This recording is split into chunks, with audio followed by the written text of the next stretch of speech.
The train coughed smoke into the brittle January air, metal wheels shrieking against frozen tracks as it lurched to a stop at Timber Ridge Station. Vivian Mercer pressed her gloved hand against the frost-covered window, watching her breath fog the glass. Outside, Montana stretched endlessly white. Hostile, indifferent, massive. Nothing like Philadelphia.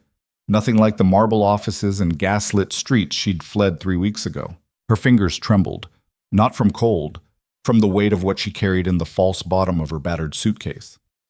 "Last stop, miss." The conductor's voice startled her. He was looking at her the way everyone had since Denver, like she was a mistake waiting to happen. "You sure someone's meeting you?" Vivian stood, smoothing wrinkles from her traveling dress that cost more than most frontier families earned in a year. Stupid. She should have sold it, bought something practical. But there hadn't been time. There was never time when you stole evidence from men who owned half the West. "I'm expected," she lied. The cold hit her like a fist when she stepped onto the platform. February in Montana wasn't weather. It was punishment. Wind tore through her wool coat, found every gap, every weakness. Her lungs seized on the frozen air. 3 men waited on the platform. 2 looked like every other frontier drifter she'd seen. Rough clothes, harder faces, the casual violence of men who'd killed before and would again. The third stood apart. Rhett Calder. Had to be. The description from the matrimonial agency matched. Tall, broad-shouldered, dark beard shot through with premature gray. But they hadn't mentioned the scar that ran from his left temple to his jaw, or the way he looked at her, not with desire or even curiosity, but cold assessment. Like she was livestock he was considering purchasing. His eyes traveled from her expensive hat to her impractical boots. His jaw tightened. "You're the bride?" His voice was rough, unused to conversation. "Vivian Mercer." She forced steadiness into her tone. "You're Mr. Calder?" "Rhett." He didn't offer his hand. "There's been a mistake." Her stomach dropped. "Excuse me?" "I ordered a wife who could work. Someone with frontier experience, strong hands, skills." His gaze returned to her gloves. Fine leather, utterly useless for ranch labor. "You're not what I asked for." "The agency said—" "I don't care what the agency said." He turned to one of the other men. "Tom, when's the eastbound train?" 3 days, boss." 3 days? Vivian's voice cracked. She couldn't go back. Couldn't even stay at the station that long. Too exposed. Too visible. "Mr. Calder, please." "It's not personal." But his tone suggested it absolutely was. "You won't survive a month on my mountain. Hell, you probably won't survive the ride up. I need someone who can handle lambing season, butchering, winter storms. Someone who won't freeze to death the first time I'm gone overnight checking trap lines." "I can learn." "No." Flat. Final.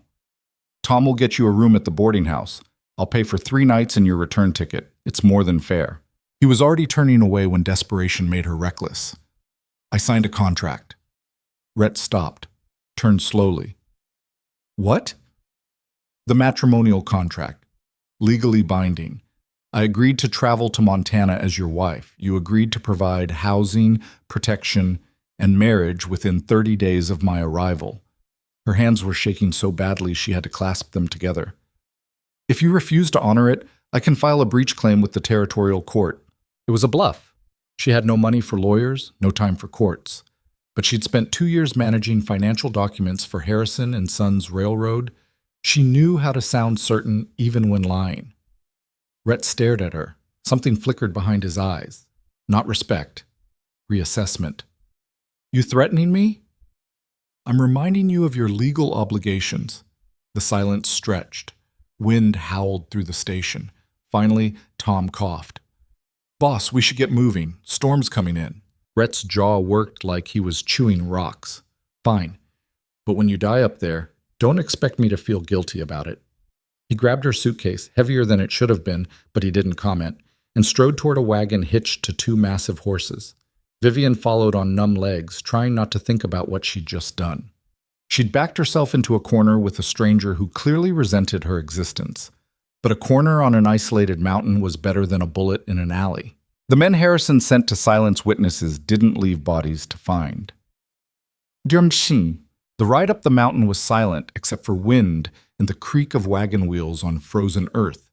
Rhett sat rigid on the driver's bench, reins slack in his gloved hands. The horses knew the trail.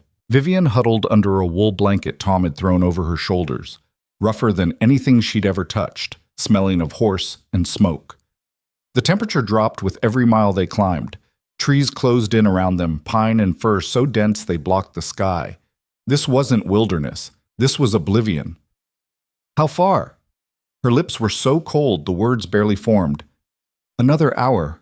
She'd assumed his silence was anger, but watching his profile, the way his eyes constantly scanned the tree line, the tension in his shoulders, she realized it was vigilance. He was watching for something. What are you looking for? Wolves, cat tracks, anything that might spook the horses. He didn't look at her. Storm's pushing predators down from the high country. They're desperate, hungry. Have you seen any? Pack took down a deer 2 nights ago, half-mile from my property line. Found the kill site yesterday. They're getting bold. Vivian pulled the blanket tighter. In Philadelphia, danger meant pickpockets and bad investments. Here, danger had teeth. The cabin appeared without warning, a dark shape emerging from snow and trees like something that had grown there instead of being built. Single-story, rough-cut logs chinked with mud and moss. Smoke rose from a stone chimney. A barn stood 30 yards away, barely visible in the gathering dusk. This was it, her new home. It looked like a place where hope went to die. Rhett brought the wagon to a stop, climbed down without a word. Vivian struggled to follow, her legs stiff from cold and fear. She nearly fell, would have, but Rhett caught her elbow with reflexes that spoke of a violent past. Careful, ice. He released her immediately, grabbed her suitcase, and headed for the cabin. Vivian followed, boots slipping on packed snow. Inside was warmer, but barely more welcoming. One room served as kitchen, dining area, and living space. A door in the back probably led to a bedroom. The furniture was handmade, functional, devoid of comfort or decoration. A pot hung over the fire, something inside bubbling with a smell that made her stomach clench. She hadn't eaten since dawn. Rhett set her suitcase down and moved to the fire, ladling stew into a wooden bowl. He handed it to her without ceremony. Eat, then we talk. The stew was venison, potatoes, something that might have been turnips, oversalted but hot. Vivian ate standing up because there was only one chair and Rhett had claimed it, studying her with that same cold assessment. You really a city girl? She nodded. What kind of work did you do? Clerical. Bookkeeping? Bookkeeping. He said it like a curse. So you can't cook, can't sew, can't butcher, can't... I can read, write, and manage accounts better than most men you'll ever meet. The words came out sharper than she intended. I'm not useless just because I don't know how to gut a deer. On this mountain, reading doesn't keep you alive. Then teach me what does. He laughed, short, bitter. You really don't understand. This isn't about teaching. There's no time. Lambing season starts in 6 weeks. I've got trap lines to check, firewood to cut, repairs before the next storm. I need help now, not some city girl who'll spend 3 months learning not to die. I'm tougher than I look. You better be. He stood, moved to the door. Bedroom's through there. I'll sleep in the barn. We'll do the ceremony in town next week. Need to make it legal before you change your mind. Until then, you stay out of my way and try not to burn the place down. Where are you going? To make sure the livestock didn't die while I was wasting time collecting you. The door slammed behind him. Vivian stood alone in the cabin, bowl still in her hands, rage and terror fighting for dominance. She'd escaped Philadelphia, evaded Harrison's men across 4 territories, and survived 3 weeks on the run. And now she was trapped on a frozen mountain with a man who wished she'd never arrived. The irony was almost funny. She set the bowl down, opened her suitcase, and carefully removed the false bottom. The ledgers were still there. 3 leather-bound books filled with evidence that could destroy Charles Whitmore Harrison's empire. Proof of bribes, massacres, land theft. Proof that would get her killed if anyone found it. She'd stolen them the night she discovered her employer wasn't just corrupt. He was a monster, responsible for burning an entire settlement to clear land for his railroad expansion. Women, children, all of them. The clerk who found out before her had disappeared. They found pieces of him 3 weeks later. Vivian hid the ledgers under the bedroom floorboards she'd pried up with a kitchen knife. Not safe. Nothing was safe. But better than carrying them. She collapsed onto the bed, a thin mattress over rope supports, and stared at the ceiling. Tomorrow she'd figure out how to survive this place. How to become someone Rhett Calder couldn't send back. Because going back meant dying. And Vivian Mercer was done running. Sad. Morning came brutal and early. Vivian woke to darkness and cold so intense it hurt to breathe. The fire had died. She stumbled from bed wrapped in blankets, trying to remember how fires worked. Matches. She'd seen Rhett use them. She found the tin on the mantel, struck one with shaking hands. It flickered out. Tried again. Same result. "You're holding it wrong." She spun. Rhett stood in the doorway, covered in snow, looking like he hadn't slept. He moved past her, took the matches, and had flames going in seconds.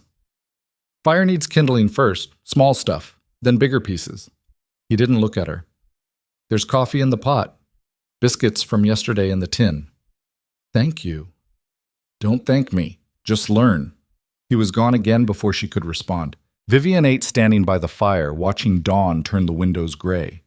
Outside, Rhett moved between cabin and barn with the efficiency of someone who'd done these tasks 10,000 times, feeding animals, checking traps, breaking ice on the water trough. She should help. But she didn't know how. Didn't know which tasks would get her killed through ignorance. When Rhett came back inside, she was washing dishes with snow melted in a pot. "There's a pump," he gestured vaguely. 10 yards east, sometimes freezes, but you can usually get water if you prime it right." "Show me." He looked startled. "What?" "Show me how to prime the pump. Show me how to feed the animals. Show me everything I need to know so I'm not useless." "I don't have time to make time." She turned to face him. "You're stuck with me for at least 3 days. Might as well make me useful." Something changed in his expression. Not warmth, but maybe the thaw before warmth. "Fine, but keep up. I'm not slowing down for you." But the next 3 days were the hardest of Vivian's life. Rhett worked from dawn until dark, and she shadowed him like a ghost learning to be human. He showed her how to pump water, how to feed the horses and sheep, how to split wood without cutting herself. His teaching method was brutal: demonstrate once, then make her do it. When she failed, and she failed constantly, he didn't comfort or encourage, just corrected and moved on. Her hands blistered, her back screamed, the cold was relentless. But she learned. She learned that Montana mornings started in darkness and ended in darkness, with a few grudging hours of gray between. She learned that everything took twice as long when your fingers were numb. She learned that sheep were stupid, mean creatures who'd rather die than accept help, and that chickens were small dinosaurs with murder in their hearts. She learned that Rhett Calder was the loneliest man she'd ever met. He barely spoke except to give instructions. Never smiled. Moved through each day like it was a sentence to serve rather than a life to live. At night, he disappeared into the barn, returning only after she'd gone to bed. On the 4th morning, Vivian woke before dawn and had the fire going when he entered. Rhett stopped in the doorway, staring at the flames like they were a miracle. "You did that yourself?" "I've been watching. Figured it out." He poured coffee, thick, bitter stuff that tasted like punishment, and studied her. "Your hands are a mess." She looked down. Her palms were raw. Several blisters had burst. "They're fine. They're infected waiting to happen." He vanished into the bedroom, returned with a tin of salve that smelled like pine and something medicinal. "Give them here." She held out her hands. He took them carefully, his touch surprisingly gentle as he spread salve across the damaged skin. His hands were scarred, calloused, the hands of someone who'd fought the world barehanded and survived. "Why'd you really come here?" His voice was quiet. "Truth." Vivian's heart hammered. "I needed to leave Philadelphia." "Why?" "I was in danger." His eyes met hers. "What kind of danger?" She could lie, should lie, but something about the way he was looking at her, not with judgment but recognition, made truth spill out. "I worked for a railroad company, Harrison and Sons. I discovered they'd done something terrible. Burned people alive to clear land for expansion. I found the evidence, financial records proving it, and I took them.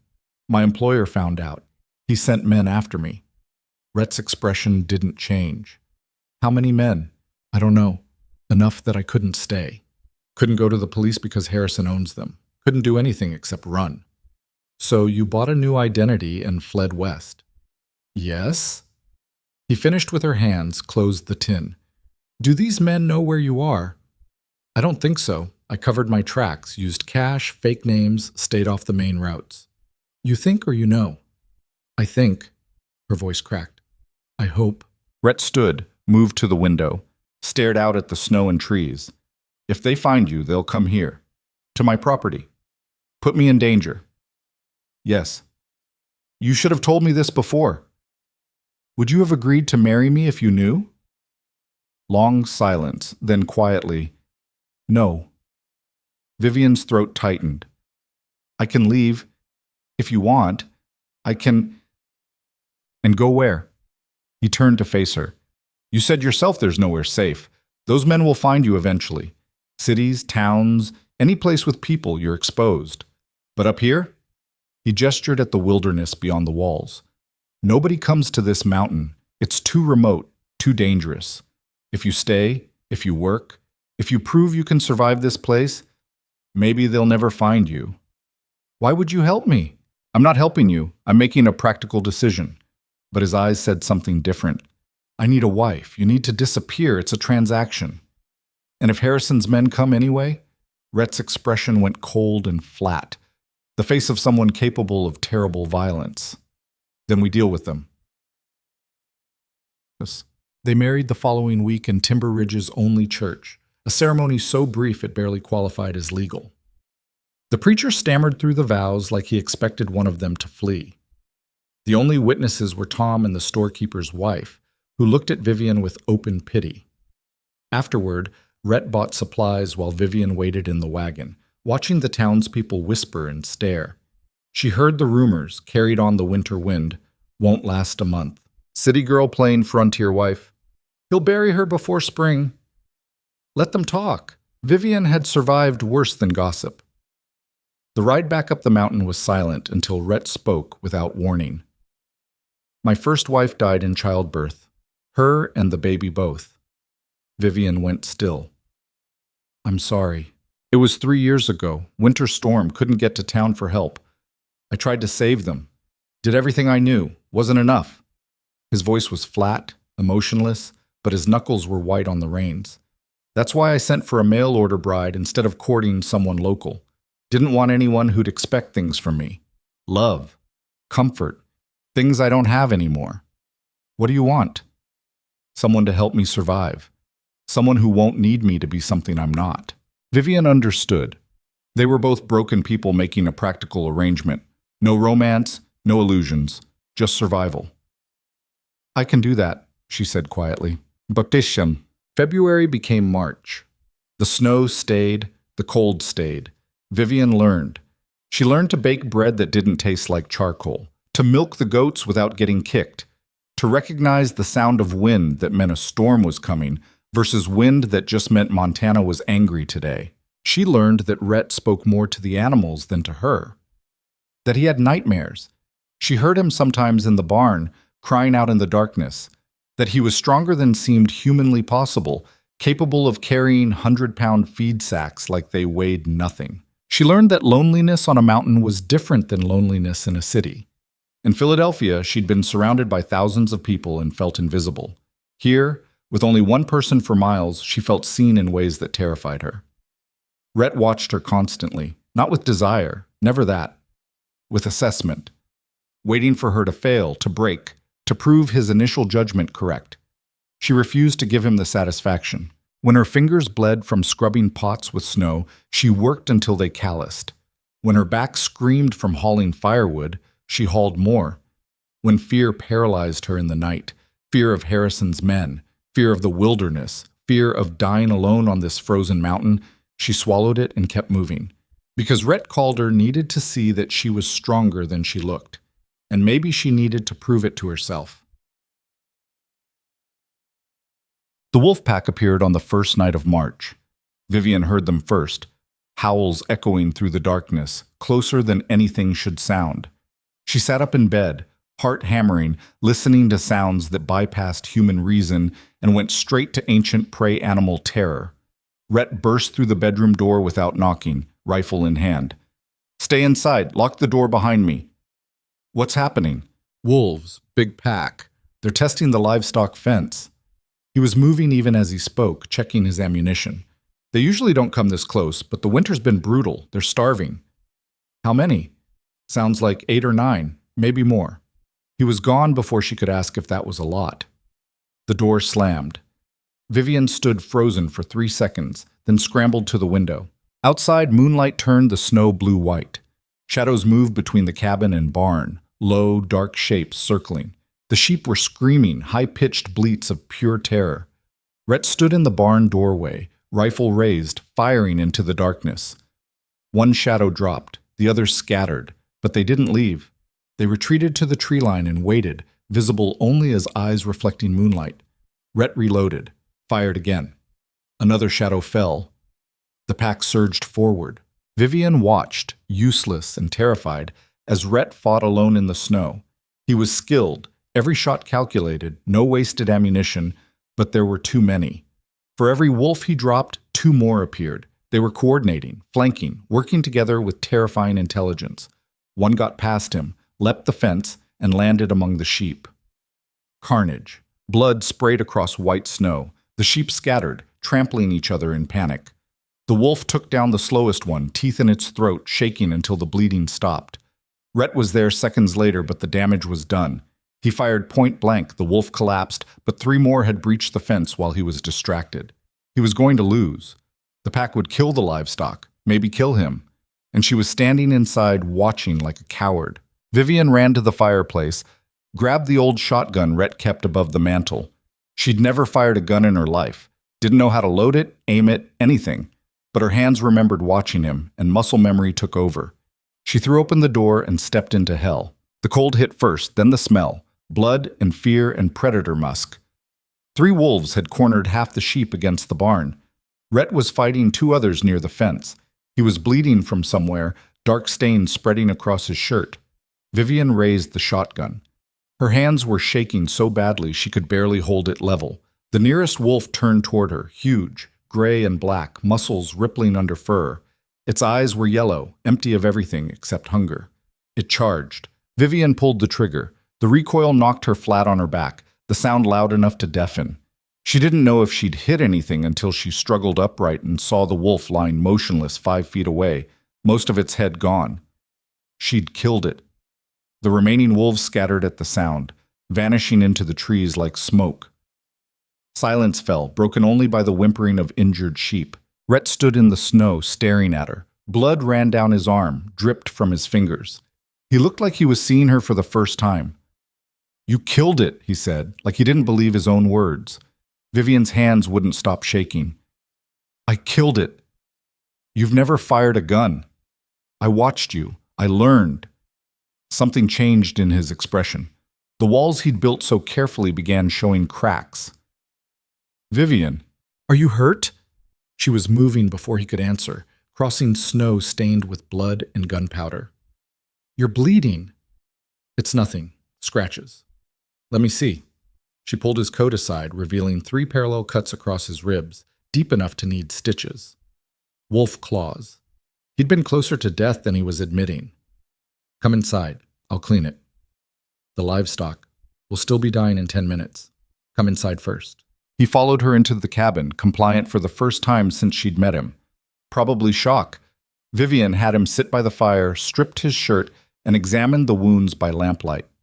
"This is going to hurt," she warned, reaching for the bottle of whiskey he kept for emergencies. "Everything hurts." She cleaned the cuts with whiskey-soaked cloth, and to Rhett's credit, he barely flinched. But she felt him watching her, felt the weight of his attention in ways that made her self-conscious. "Where'd you learn to doctor wounds?" he asked quietly. "I didn't.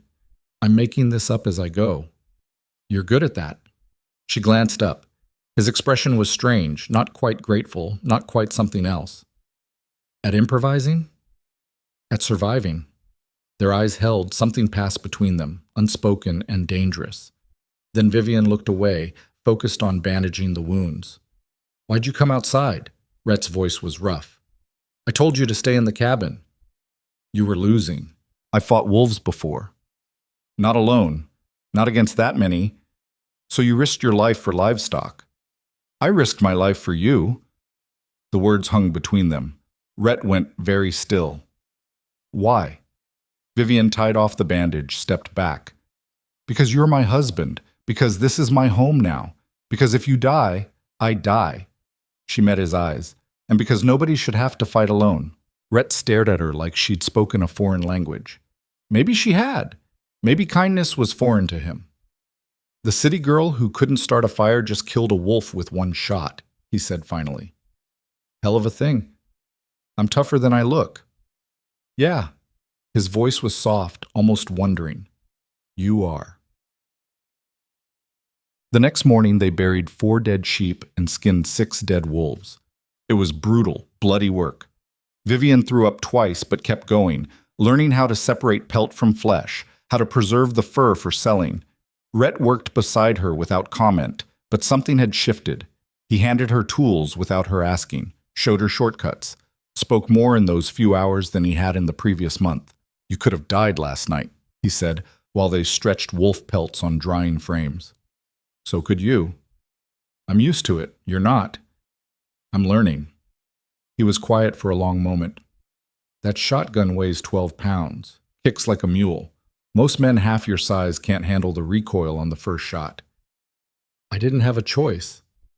"There's always a choice. You chose to step outside, to fight, to save animals that aren't even yours yet." "They're ours," Vivian corrected. "This ranch is ours. These problems are ours. We're married, remember?" Rhett looked at her then, really looked at her, and what she saw in his eyes made her breath catch. Not desire, respect, maybe the beginning of something deeper. "I was wrong about you," he said quietly. "First day at the station. I thought you were some fragile city girl playing frontier fantasy. But you're not fragile. You're steel wrapped in silk. I'm terrified every single day." "Being brave doesn't mean not being scared. It means doing what needs doing anyway." He paused. "You're brave, Vivian. Braver than most men I've known." She didn't know how to respond to that. Didn't know how to handle Rhett Calder offering something close to praise. "Thank you," she managed. "Don't thank me. Just don't die. I'm getting used to having you around." It was the closest thing to affection he'd ever given her. Botag. March crawled toward April. The snow began retreating, revealing mud and dead grass. Lambing season started. Vivian learned to help birth sheep, a process infinitely more disgusting than anything she'd imagined, but also strangely miraculous. Life fighting to exist in the cruelest place imaginable. She and Rhett fell into rhythms. Morning chores, meals, evening chores. They spoke more now, not about important things, but small observations. The weather, the livestock, the way spring was coming slow and grudging. Sometimes Vivian caught him watching her with an expression she couldn't read. Sometimes she watched him back. The loneliness began lifting, replaced by something neither of them had names for yet. Partnership, trust, the foundation of something that might eventually become real affection. Then Harrison's men found her. It happened on a Wednesday morning. Rhett was checking the upper pasture. Vivian was alone in the cabin, kneading bread dough, when she heard horses. She froze. Listened. 3 riders, maybe 4. Nobody came to this mountain. Nobody except... Her hands went numb with terror. She ran to the window, peered through the gap in the curtains. 4 men on horseback, dressed like wealthy travelers but moving like hunters.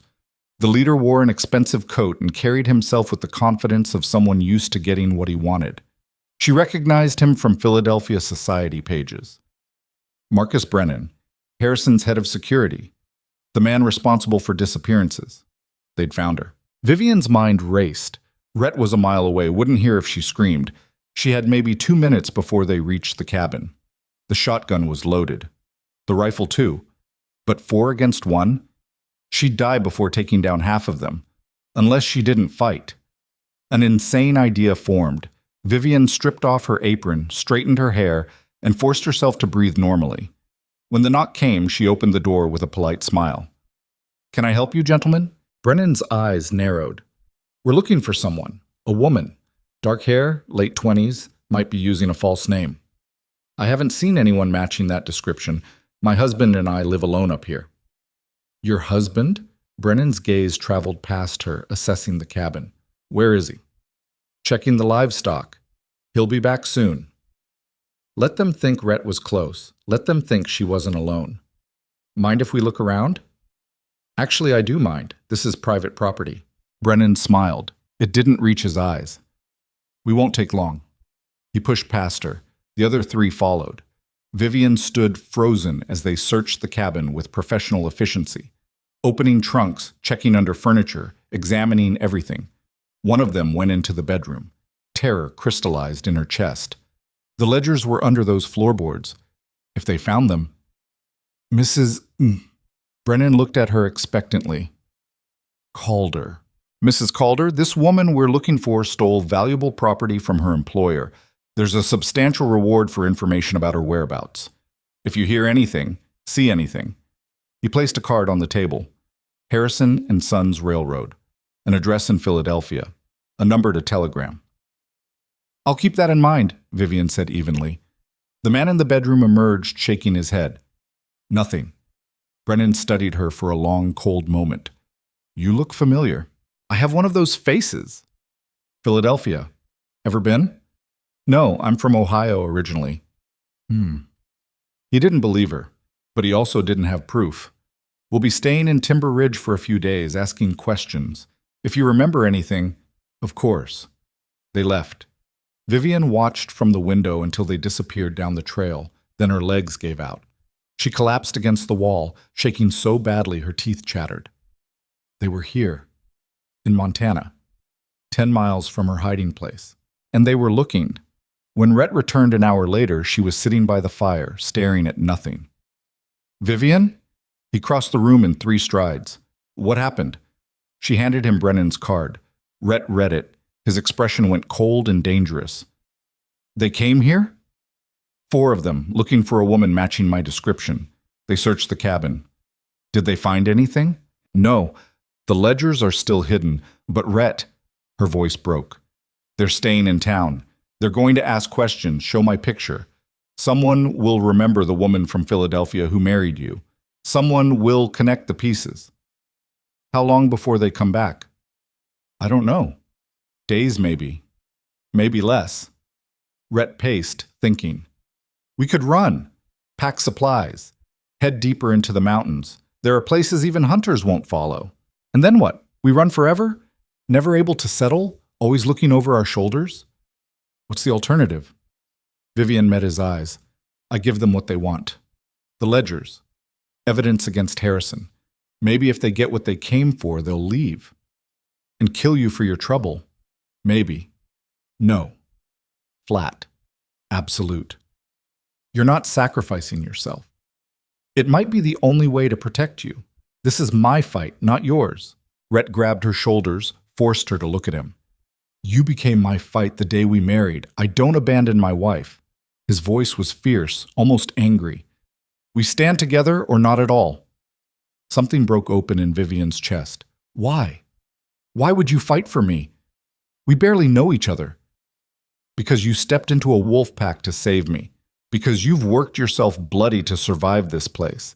Because you're mine now, and I protect what's mine." The possessiveness should have scared her. Instead, it felt like salvation. "So what do we do?" Rhett released her, ran a hand through his hair. "We prepare. For when they come back. And they will come back." His eyes met hers, hard and certain. "And when they do, we make damn sure they regret it." They spent the rest of that day turning the cabin into a fortress.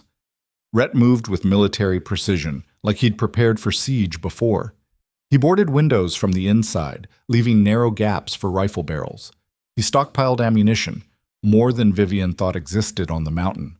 He rigged the barn door with a bell that would ring if anyone opened it. "You've done this before," Vivian said, watching him wedge furniture against the back door. "Different war, same principle." He didn't elaborate, but the scar on his face suddenly made more sense. Hand me those nails. She passed them over. What war? One that ended badly. His jaw tightened. I was a scout for the cavalry. Got separated from my unit during a winter campaign. Spent 3 weeks behind enemy lines with 6 men hunting me. He hammered a board into place. They caught me eventually, hence the scar. But I learned how to make a place defensible when you're outnumbered. How'd you escape? Killed 3 of them. The other 3 decided I wasn't worth the trouble. He said it without emotion, like discussing the weather. Point is, 4 men coming for you? I've survived worse odds. Vivian should have been disturbed by his casual violence. Instead, she felt safer than she had in months. By nightfall, the cabin resembled something between a home and a bunker. Rhett checked the perimeter one last time while Vivian prepared dinner, salt pork and beans, nothing fancy, but her hands were steadier with a knife now. She'd learned to cook by necessity, the way she'd learned everything else on this mountain. When Rhett came back inside, he was carrying the deadbolt from the barn. They come tonight, we'll hear them long before they reach the door. He installed it with quick efficiency. Keep the shotgun loaded. If I'm not here and someone tries to get in, shoot first. Questions later. What if it's someone from town? A neighbor? We don't have neighbors. Anyone on this mountain after dark is either lost or looking for trouble. He met her eyes. And lost people don't search cabins. They ate in tense silence. Every sound made Vivian flinch. Wind against the walls, settling wood, the crack of ice breaking somewhere outside. Rhett noticed but didn't comment. You should sleep, he said finally. I'll keep watch. You need rest too. I've gone longer without sleep. You haven't. Rhett, I'm not arguing about this. His tone left no room for debate. Go to bed. I'll wake you if anything happens. Vivian retreated to the bedroom, but knew sleep was impossible. She lay in darkness, listening to Rhett move around the main room, the scrape of his chair, the click of the rifle being checked, the slow, steady rhythm of a man who'd learned patience through violence. Somewhere around midnight, exhaustion finally dragged her under. She woke to gunfire. Vivian bolted upright, heart slamming against her ribs. Dawn light filtered through the boarded windows. The shotgun blast came again, followed by Rhett's voice, loud and furious. Get off my property! She grabbed her rifle. When had she started thinking of it as hers? And ran into the main room. Rhett stood at the front window, shotgun aimed through the gap in the boards. What's happening? 2 of them. Came up the trail an hour ago, been circling since. Another shot. They're testing our defenses. Vivian moved to the side window, peered through the gap. She caught a flash of movement near the tree line. A man in a dark coat, too far for accurate shooting but close enough to be a threat. Where are the other 2? That's what worries me, Rhett fired again. They're splitting our attention. A crash from the back of the cabin made them both spin. Someone was trying to force the door Rhett had barricaded. They're coming from both sides, Vivian breathed. Smart. Rhett's voice was cold, almost admiring. You take the front. Anything moves in the tree line, shoot it. Don't wait to confirm. Just shoot. What are you doing? Dealing with whoever's stupid enough to try the back door. He disappeared down the short hallway. Vivian turned back to the window, rifle barrel resting in the gap. Her hands weren't shaking anymore. Strange how quickly terror became focus when survival depended on it. Movement. Left side behind a pine tree. She fired. The recoil was familiar now, almost comfortable. Wood splintered where the tree trunk met snow. A man's voice, angry. She's armed! No kidding, Vivian muttered, reloading. Another crash from the back, followed by Rhett's shotgun blast and a scream. Then silence. Rhett reappeared, blood on his knuckles. One down. He'll live, but he won't be breaking down doors anytime soon. How many left? 3. If they all came. Could be just 2 out front. They waited. Minutes stretched like hours. The men in the tree line stayed hidden, occasionally firing shots that punched through boards but hit nothing vital. They're waiting us out, Rhett said quietly, trying to make us waste ammunition or get careless. What do we do? Make them think we're more trouble than we're worth. He moved to the door, unbolted it, and stepped outside before Vivian could stop him. Rhett, no! But he was already striding toward the tree line, shotgun loose at his side, completely exposed. Vivian's heart stopped. You've got 10 seconds to leave, Rhett called out. After that, I stop being polite. Silence. Then Brennan's voice, smooth and reasonable. Mr. Calder, we don't have a quarrel with you. We just want the woman. She's my wife. That makes her my quarrel. She's a thief. She stole property worth thousands. Her employer just wants what belongs to him. Then her employer should have taken better care of his property. Rhett took another step forward. 5 seconds. There are 3 of us, Mr. Calder. 4 if you count the man you injured. You're outnumbered. I've been outnumbered before. Didn't take. A gunshot cracked. Snow exploded near Rhett's boot. He didn't flinch. Instead, he raised the shotgun and fired both barrels into the tree where the shot originated. The blast was deafening. A man stumbled out, clutching his shoulder, and collapsed. Rhett reloaded without hurry. 2 left. Want to try for a record? Movement. Brennan breaking from cover, running toward the horses they'd left tied near the barn.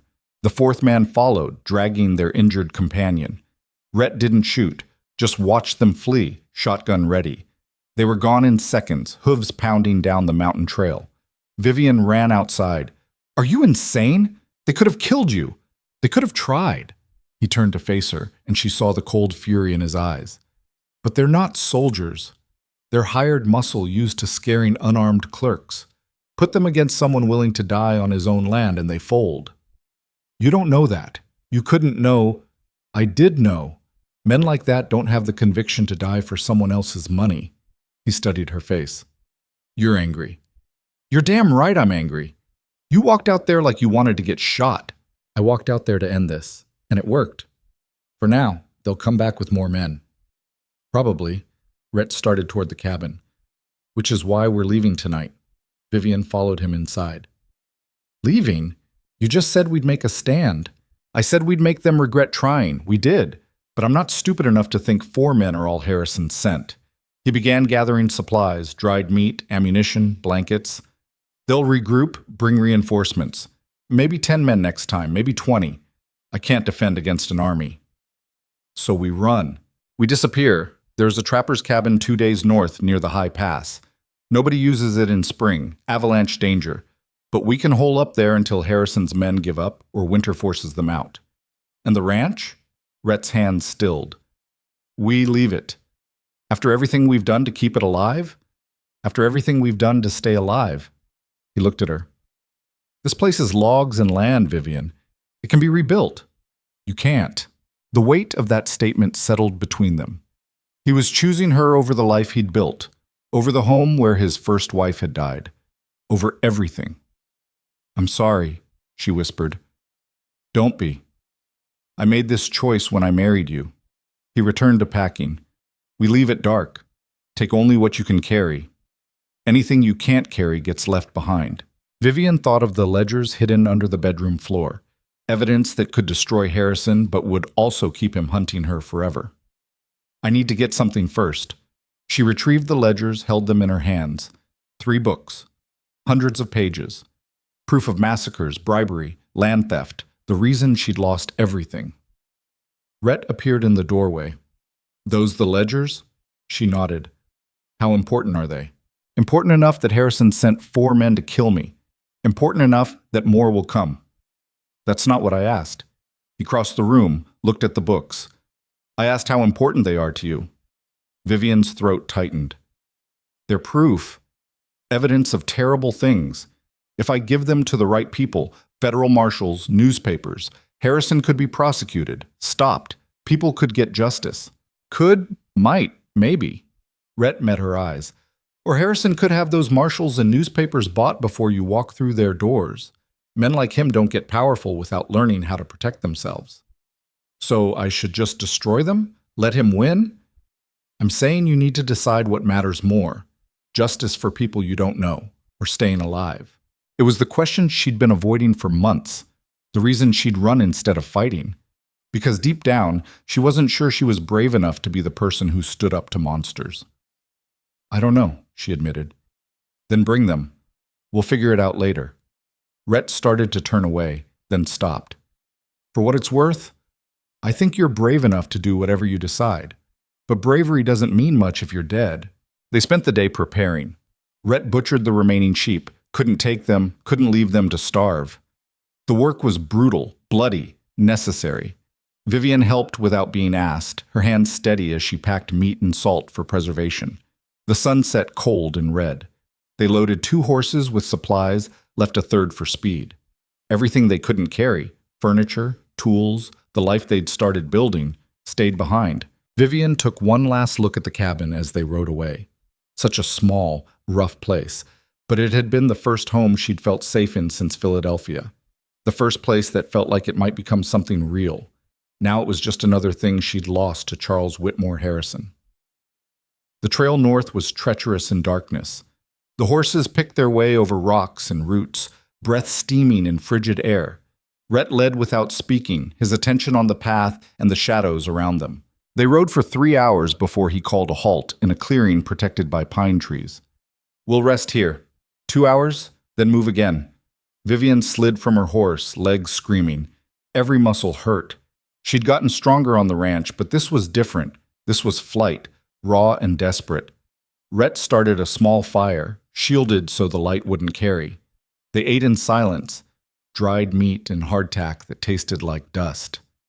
"You ever been to the High Pass cabin?" Vivian asked finally. "Once. 5 years ago? Before—" He didn't finish, but she understood. Before his first wife died. "It's rough. 1 room, stone fireplace, barely standing, but it's shelter." "How long can we stay?" "Until the pass clears in June. After that we'll have options. Head west to California maybe. East to the Dakota territories. Anywhere Harrison's reach doesn't extend. So we just keep running." "You have a better idea?" Vivian pulled the ledgers from her pack. "We could send these to someone. A federal judge, a newspaper editor, in a city Harrison doesn't control. Someone who'd actually do something with them. And if that someone is on Harrison's payroll or gets bought before they can act, then at least I tried. At least I didn't just run for the rest of my life." Rhett poked at the fire. "You want my honest opinion?" "Yes. I think you're looking for redemption. You feel guilty for running instead of fighting, so now you want to be the hero who brings down the villain." He looked at her. "But heroes usually die, Vivian. Survivors are the ones who know when to walk away." "Is that what you did? After the war? Just walked away?" His expression went cold. "I didn't have a choice. My unit was slaughtered. The men I served with died because officers made stupid decisions. I could have stayed, could have fought through official channels for accountability, but official channels would have buried the truth to avoid embarrassment." He jabbed the fire hard enough to send sparks flying. "So yeah, I walked away. Built a life on a mountain where nobody could find me. And I don't regret it. Don't you wonder what would have happened if you'd fought?" "Every day. But wondering doesn't change anything. The men are still dead. The officers still got promoted. And I'm still alive. Which is more than I can say for anyone who tried to fight the system." Vivian was quiet for a long moment. "I'm not like you. I can't just walk away." "Then you'll probably die." "Maybe. But at least I'll die knowing I tried." Rhett stared at her and something shifted in his face. Not anger, understanding, maybe even respect. "You're really going to do this, aren't you? Risk everything to take down a man who'll probably crush you without trying?" "Yes." He laughed, short, bitter. "You're either the bravest person I've met or the stupidest." "Can I be both?" "Yeah, you probably are." He stood, kicked dirt over the fire. "Come on. We need to keep moving." They rode through the night, stopping only when the horses needed rest. By dawn, they'd covered 15 miles and reached terrain Vivian didn't recognize. Steep slopes, narrow passes, cliffs that dropped into nothing. "How much farther?" Her voice was hoarse from cold. "Another day. Maybe less if the weather holds." It didn't hold. The storm hit mid-morning, rolling down from the peaks with shocking speed. One moment, the sky was clear. The next, snow was falling so thick Vivian couldn't see the horse in front of her. "Stay close!" Rhett's voice barely carried through the wind. "Don't lose sight of me!" She tried, but the trail disappeared under fresh powder, and the horses were panicking, fighting the reins. Vivian's gelding reared, and she nearly fell before regaining control. When she looked up, Rhett was gone. "Rhett!" No answer. Just wind and snow and the absolute certainty that she was about to die on this mountain. Her horse stumbled. Vivian dismounted before it could throw her, grabbed the reins, tried to find anything that looked like shelter. The world was white noise and cold. Then a hand grabbed her arm. "This way!" Rhett appearing out of the storm like a ghost. "There's an overhang!" He dragged her forward, the horses following. They pushed through drifts until stone appeared, a rock formation creating a shallow cave. Not much, but enough to block the worst of the wind. They huddled inside with the horses, shivering violently. Rhett pulled blankets from the packs, wrapped one around Vivian's shoulders. "You all right?" Her teeth were chattering too hard to answer. "Vivian, look at me. Are you hurt?" Just cold. Come here." He pulled her against his chest, wrapped his arms around her.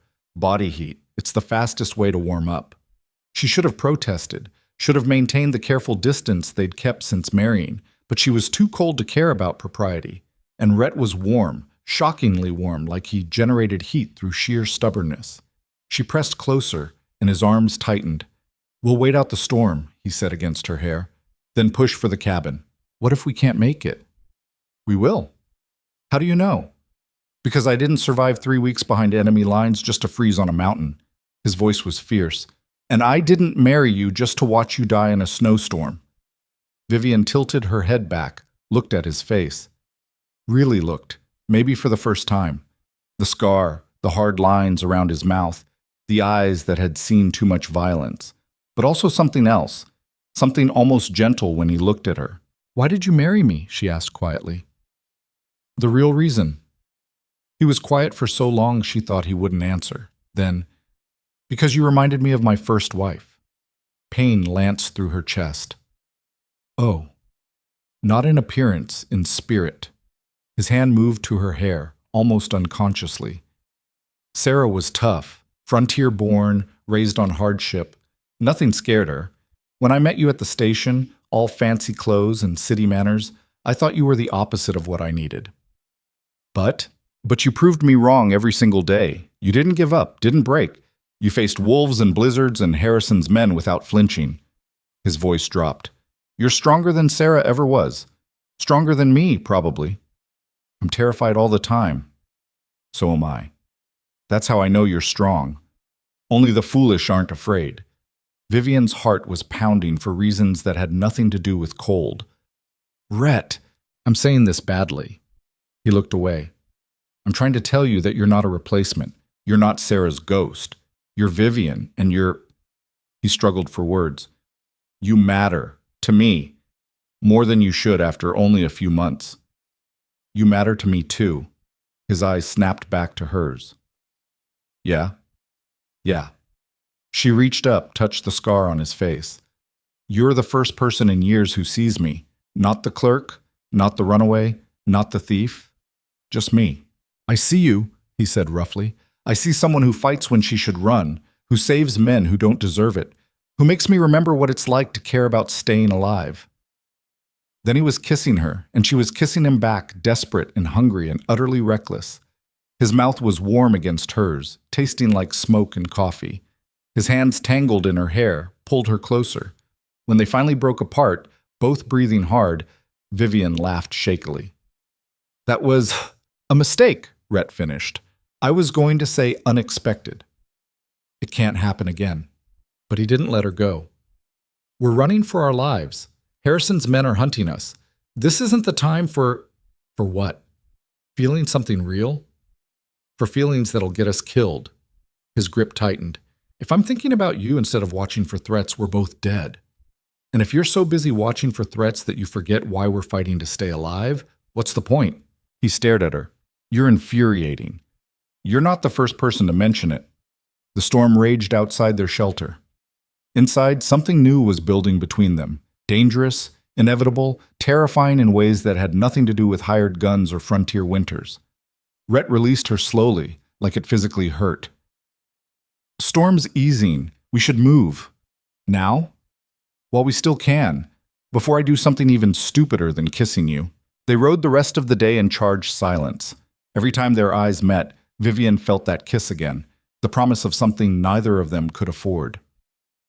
The trapper's cabin appeared near dusk, half buried in snow against a cliff face. It looked abandoned, possibly condemned, But it was shelter, and that was enough. Inside was worse than Vivian expected. One room, barely standing, with a fireplace that probably hadn't worked in years. But Rhett had it functional within an hour, and warmth began spreading through the space. They ate their supplies in exhausted silence. "How long do you think before they find us?" Vivian asked. "If we're lucky, never. This place isn't on any maps. Most people don't even know it exists. And if we're not lucky, then we have a defensible position and high ground." He glanced at her. "And you've already proven you can shoot." Vivian touched the rifle beside her. Strange how normal it felt now. "I killed a man today." "What?" "Back at the ranch. When I shot into the trees. I saw him fall." "You sure he's dead?" "He wasn't moving when they dragged him away."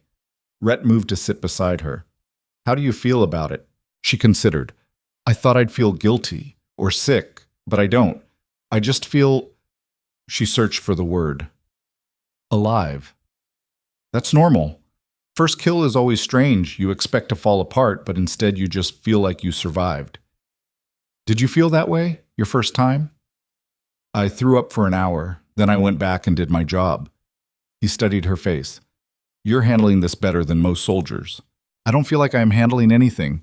I feel like I'm barely keeping my head above water." "That's what surviving looks like. Nobody who's actually surviving feels like they've got things under control." They sat in comfortable silence, watching the fire. "Tell me about Sarah," Vivian said suddenly. Rhett tensed. "Why?" "Because you loved her. Because she's part of who you are. Because I want to know." He was quiet so long she thought he'd refuse. Then, "She was a rancher's daughter, grew up 30 miles from my land. We met at a barn raising, married 3 months later. She was practical. No nonsense. Knew exactly what kind of life she was signing up for." "Did she love you?" "I think so. We didn't talk about feelings much. Frontier marriages aren't like city romances. You find someone compatible and you work together to survive." "Sounds lonely." "It was. But I didn't know any different until—" He stopped. "Until what?" "Until you." He looked at her then, really looked at her. "You make me want things I didn't know I was missing." Vivian's breath caught. "Like what?" "Conversations that matter. Someone who argues with me. Someone who makes me feel something other than numb." His voice dropped. "Someone I can't imagine losing." "Rhett, I know, bad timing, terrible circumstances, but I'm done pretending I don't feel it." "Feel what?" "Whatever this is." He gestured between them. "This thing that started the night you killed that wolf. Or maybe before. Maybe the moment you refused to get back on that train." Vivian's heart was racing. "I feel it too." "Yeah? Yeah. I don't know what to call it yet, but it's there." They stared at each other across the firelight. Then Rhett stood abruptly. "I need to check the perimeter, make sure we weren't followed." "It's dark. You'll break your neck. Better than staying here and doing something we'll both regret." He was gone before she could respond, leaving her alone with her pounding heart and the growing certainty that falling for Rhett Calder was the most dangerous thing she'd done yet. More dangerous than stealing the ledgers. More dangerous than running. More dangerous than any of it. Because losing him would destroy her in ways Harrison never could. 3 days passed in the cabin. 3 days of enforced proximity, charged silences, and the constant awareness of Rhett's presence in ways that made Vivian's skin feel too tight. They established routines to maintain sanity. He checked trap lines and hunted while she kept the fire going and rationed their supplies. They spoke only about practical matters, weather, food, whether the horses needed more grain. Everything else remained carefully unspoken, until the 4th night when Rhett came back from checking the perimeter and found Vivian crying over the ledgers. "What happened?" He was across the room in seconds, rifle still in hand, scanning for threats. "Nothing. I'm fine."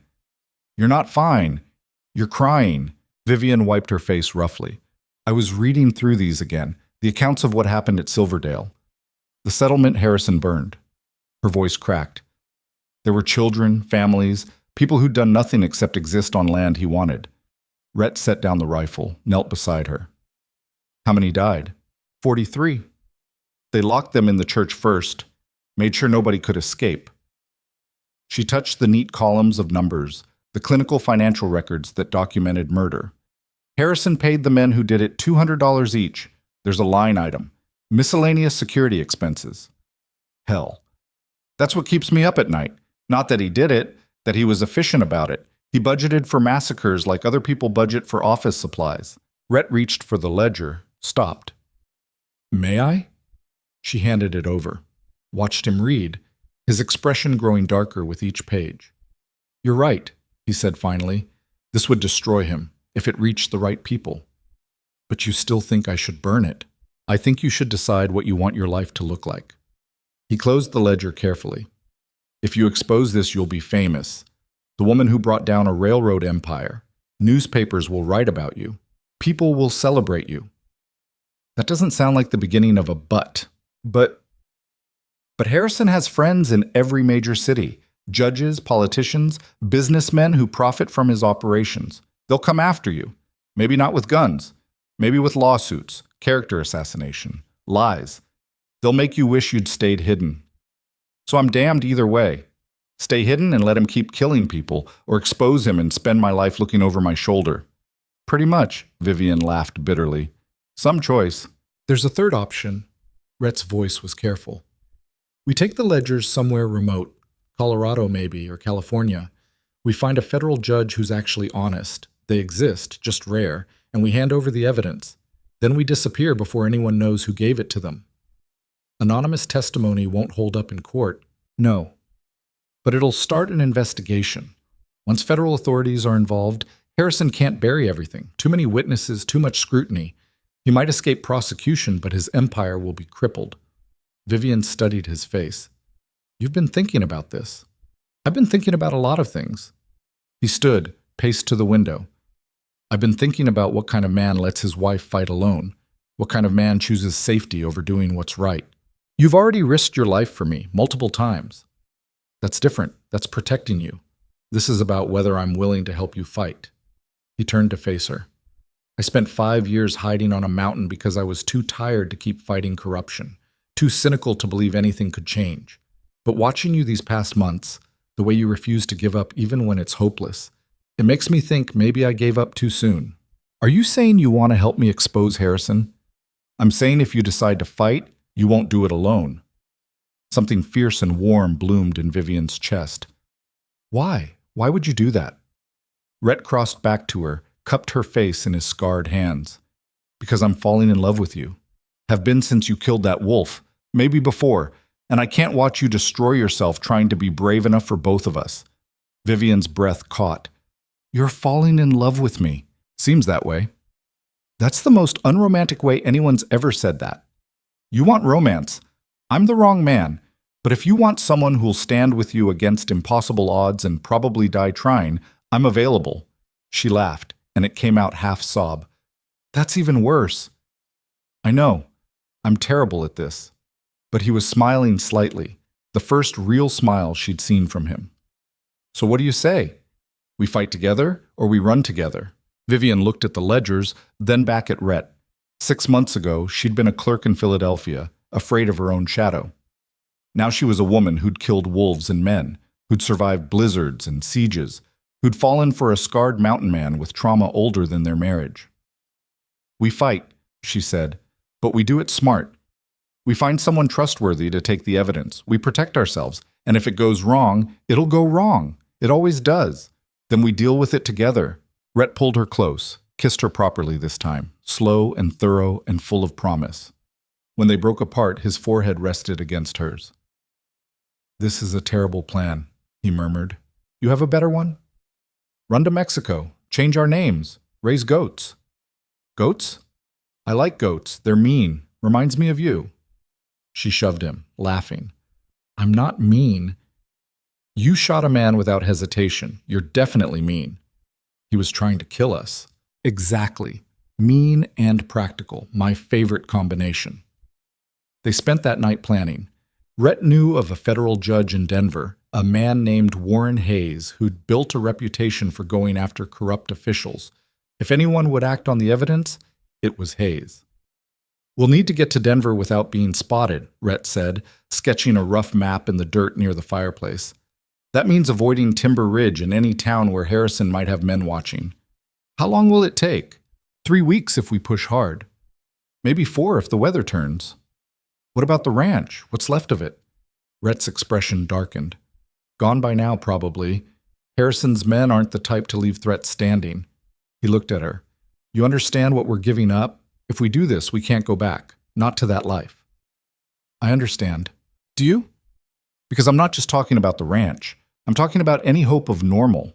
We expose Harrison. We become targets, maybe for the rest of our lives. As opposed to now, where we're not targets? Fair point.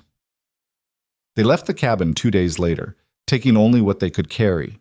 The horses were rested, the weather was holding, and every day they delayed was another day for Harrison's men to find them. The journey to Denver was brutal. They traveled mostly at night, avoiding roads and towns. They slept in caves and under trees, always moving, always watching. Twice they spotted riders in the distance and had to detour miles out of their way.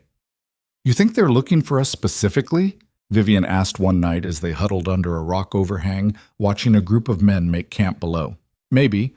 Or maybe they're just Harrison's men patrolling the territory. Rhett studied them through a gap in the rocks.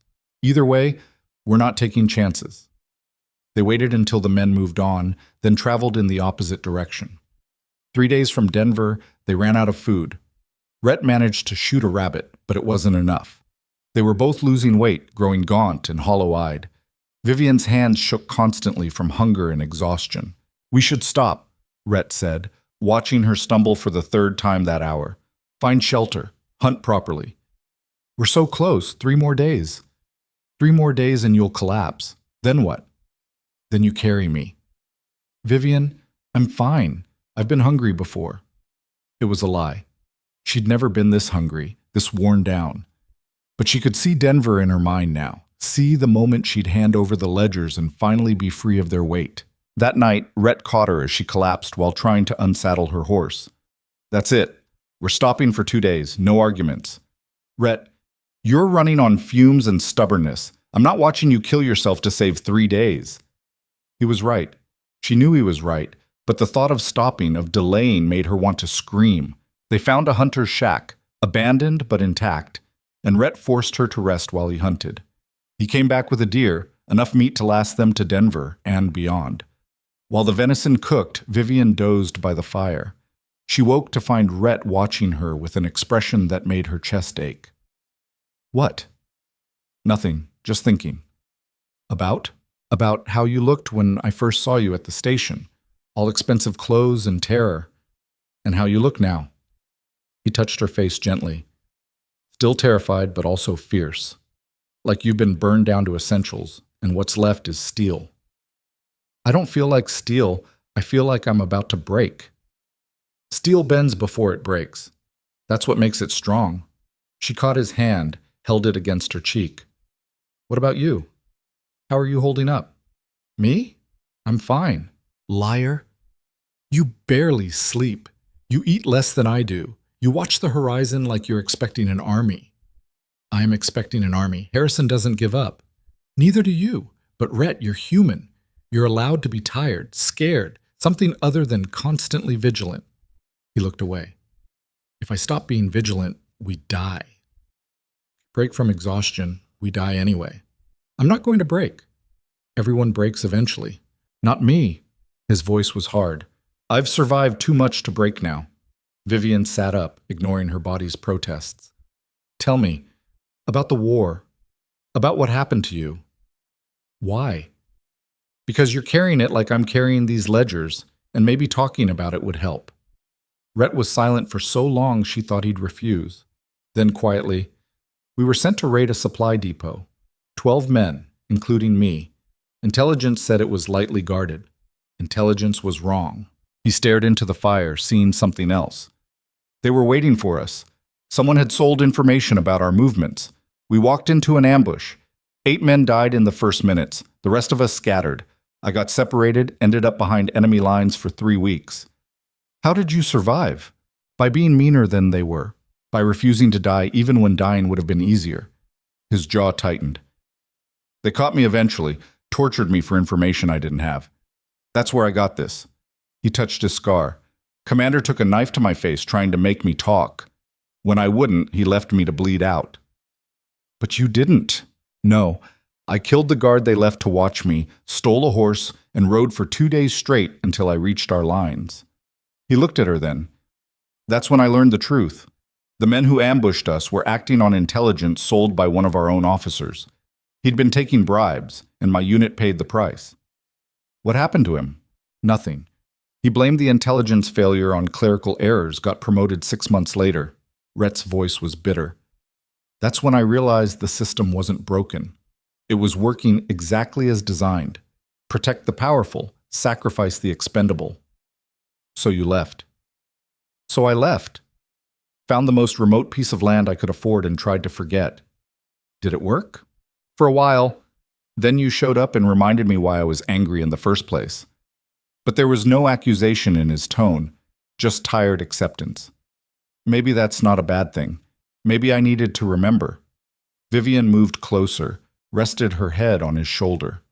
We're quite a pair, both running from systems designed to crush people like us. Yeah, but at least we're running together now.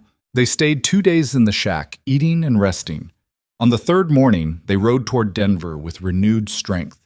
The city appeared on the horizon like a mirage, buildings and smoke and civilization after weeks in wilderness. Vivian's heart raced with equal parts hope and terror. We find Hayes first, Rhett said as they navigated the outskirts. Hand over the ledgers, then we disappear before anyone can connect us to them. What if Hayes is on Harrison's payroll? Then we run very fast. They found the federal courthouse easily enough, a stone building near the city center. Judge Warren Hayes kept offices on the 3rd floor. Rhett grabbed Vivian's arm before she could dismount. Last chance to change your mind. Once we walk in there, we're committed. I know. And you're sure? She looked at the ledgers in her saddlebag, thought of the 43 people who'd burned at Silverdale, thought of every other crime documented in those pages. Then she thought of spending the rest of her life running, always looking over her shoulder, never safe. I'm sure. They tied the horses and entered the courthouse. The halls were busy with lawyers and clerks. Nobody gave them a second glance, just another frontier couple with business before the court. Hayes's office was at the end of a long corridor. A young clerk sat at a desk outside. Can I help you? We need to see Judge Hayes, Rhett said. It's urgent. The judge is very busy. If you want to file a complaint, this isn't a complaint. This is evidence of federal crimes, multiple murders, land fraud, bribery of government officials. The clerk's expression shifted from bored to interested. What kind of evidence? The kind the judge needs to see personally, not his clerk. The clerk studied them, taking in their worn clothes, gaunt faces, the desperation neither could quite hide. Then he stood. Wait here. He disappeared into the inner office. Vivian's hands were shaking. Rhett stood close enough that his shoulder pressed against hers, a silent anchor. The clerk returned. Judge Hayes will see you. They entered a well-appointed office lined with law books. Behind a massive oak desk sat a man in his 60s, gray-haired, sharp-eyed, with the weathered face of someone who'd spent decades fighting battles in courtrooms. My clerk says you have evidence of federal crimes. Hayes's voice was gravelly, no nonsense. I hear that claim once a week. Usually it's disgruntled businessmen or conspiracy theorists. What makes you different?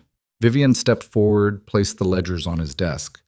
These are financial records from Harrison and Sons Railroad. They document bribes paid to government officials, land acquired through fraud and intimidation, and payments made to men who committed murder on Harrison's orders. Hayes opened the first ledger, began reading. His expression didn't change, but Vivian saw his knuckles whiten as he turned pages. Where did you get these? I worked for Harrison. As a clerk, I discovered what they documented and took them. You stole them? Yes. That makes them inadmissible in court. Fruit of the poisonous tree. Vivian's stomach dropped. You mean, I mean these ledgers as evidence are legally problematic. Any halfway competent defense attorney will get them thrown out. Hayes closed the book, looked at her. But that doesn't mean they're useless. I don't understand. These give me probable cause to open an investigation. I can subpoena Harrison's financial records, interview witnesses, dig into his operations. The information here tells me where to look and what to look for. He tapped the ledger. This is a roadmap. And if even half of what's documented here is accurate, Charles Whitmore Harrison is going to spend the rest of his life in prison. Relief flooded through Vivian so intensely she had to grab the desk for support. So you'll investigate? I'll do more than investigate. I'll bury him. Hayes's expression was grim. Men like Harrison think they're untouchable. They buy judges, intimidate witnesses, hide behind wealth and power, but every empire has cracks. These ledgers show me where the cracks are. How long will it take? Months, maybe a year. These cases move slowly, and Harrison will fight every step. He looked at her seriously. You understand you'll need to testify eventually? Your testimony, combined with these documents and the investigation results, will be what convicts him. She can't testify, Rhett said. Harrison has people looking for her. If she goes public, she's dead. Then we'll arrange protection. Federal marshals. Who might be on Harrison's payroll? No offense, Judge, but we've learned not to trust anyone. Hayes studied Rhett. You're right to be cautious, but at some point, if you want justice, she'll have to come out of hiding. What if we don't? Vivian asked. What if I give you the ledgers and disappear? Can you still build a case? A weaker one. Without your testimony explaining what these documents mean, where they came from, how Harrison's organization operates from the inside. Hayes shook his head. I could probably get him on financial crimes, tax evasion, fraud, but the murders, the Silverdale massacre. I'd need witnesses, survivors, people who can stand up in court and point at Harrison and say, he did this. And if there are no survivors, then justice becomes a lot harder. Vivian felt the weight of it crushing her. She'd thought handing over the ledgers would be enough, thought she could disappear and let others finish the fight. But Hayes was telling her the fight required her presence, her voice, her willingness to stand exposed before the man who wanted her dead. Rhett's hand found hers, squeezed. We'll figure it out. You don't have to decide right now. Actually, Hayes said, you might not have much time. He pulled a newspaper from his desk drawer, handed it to Vivian. This ran yesterday, 3rd page. She scanned the article. Her blood turned to ice. The headline read, Railroad Executive Offers Reward for Missing Clerk. Below it, a description of her.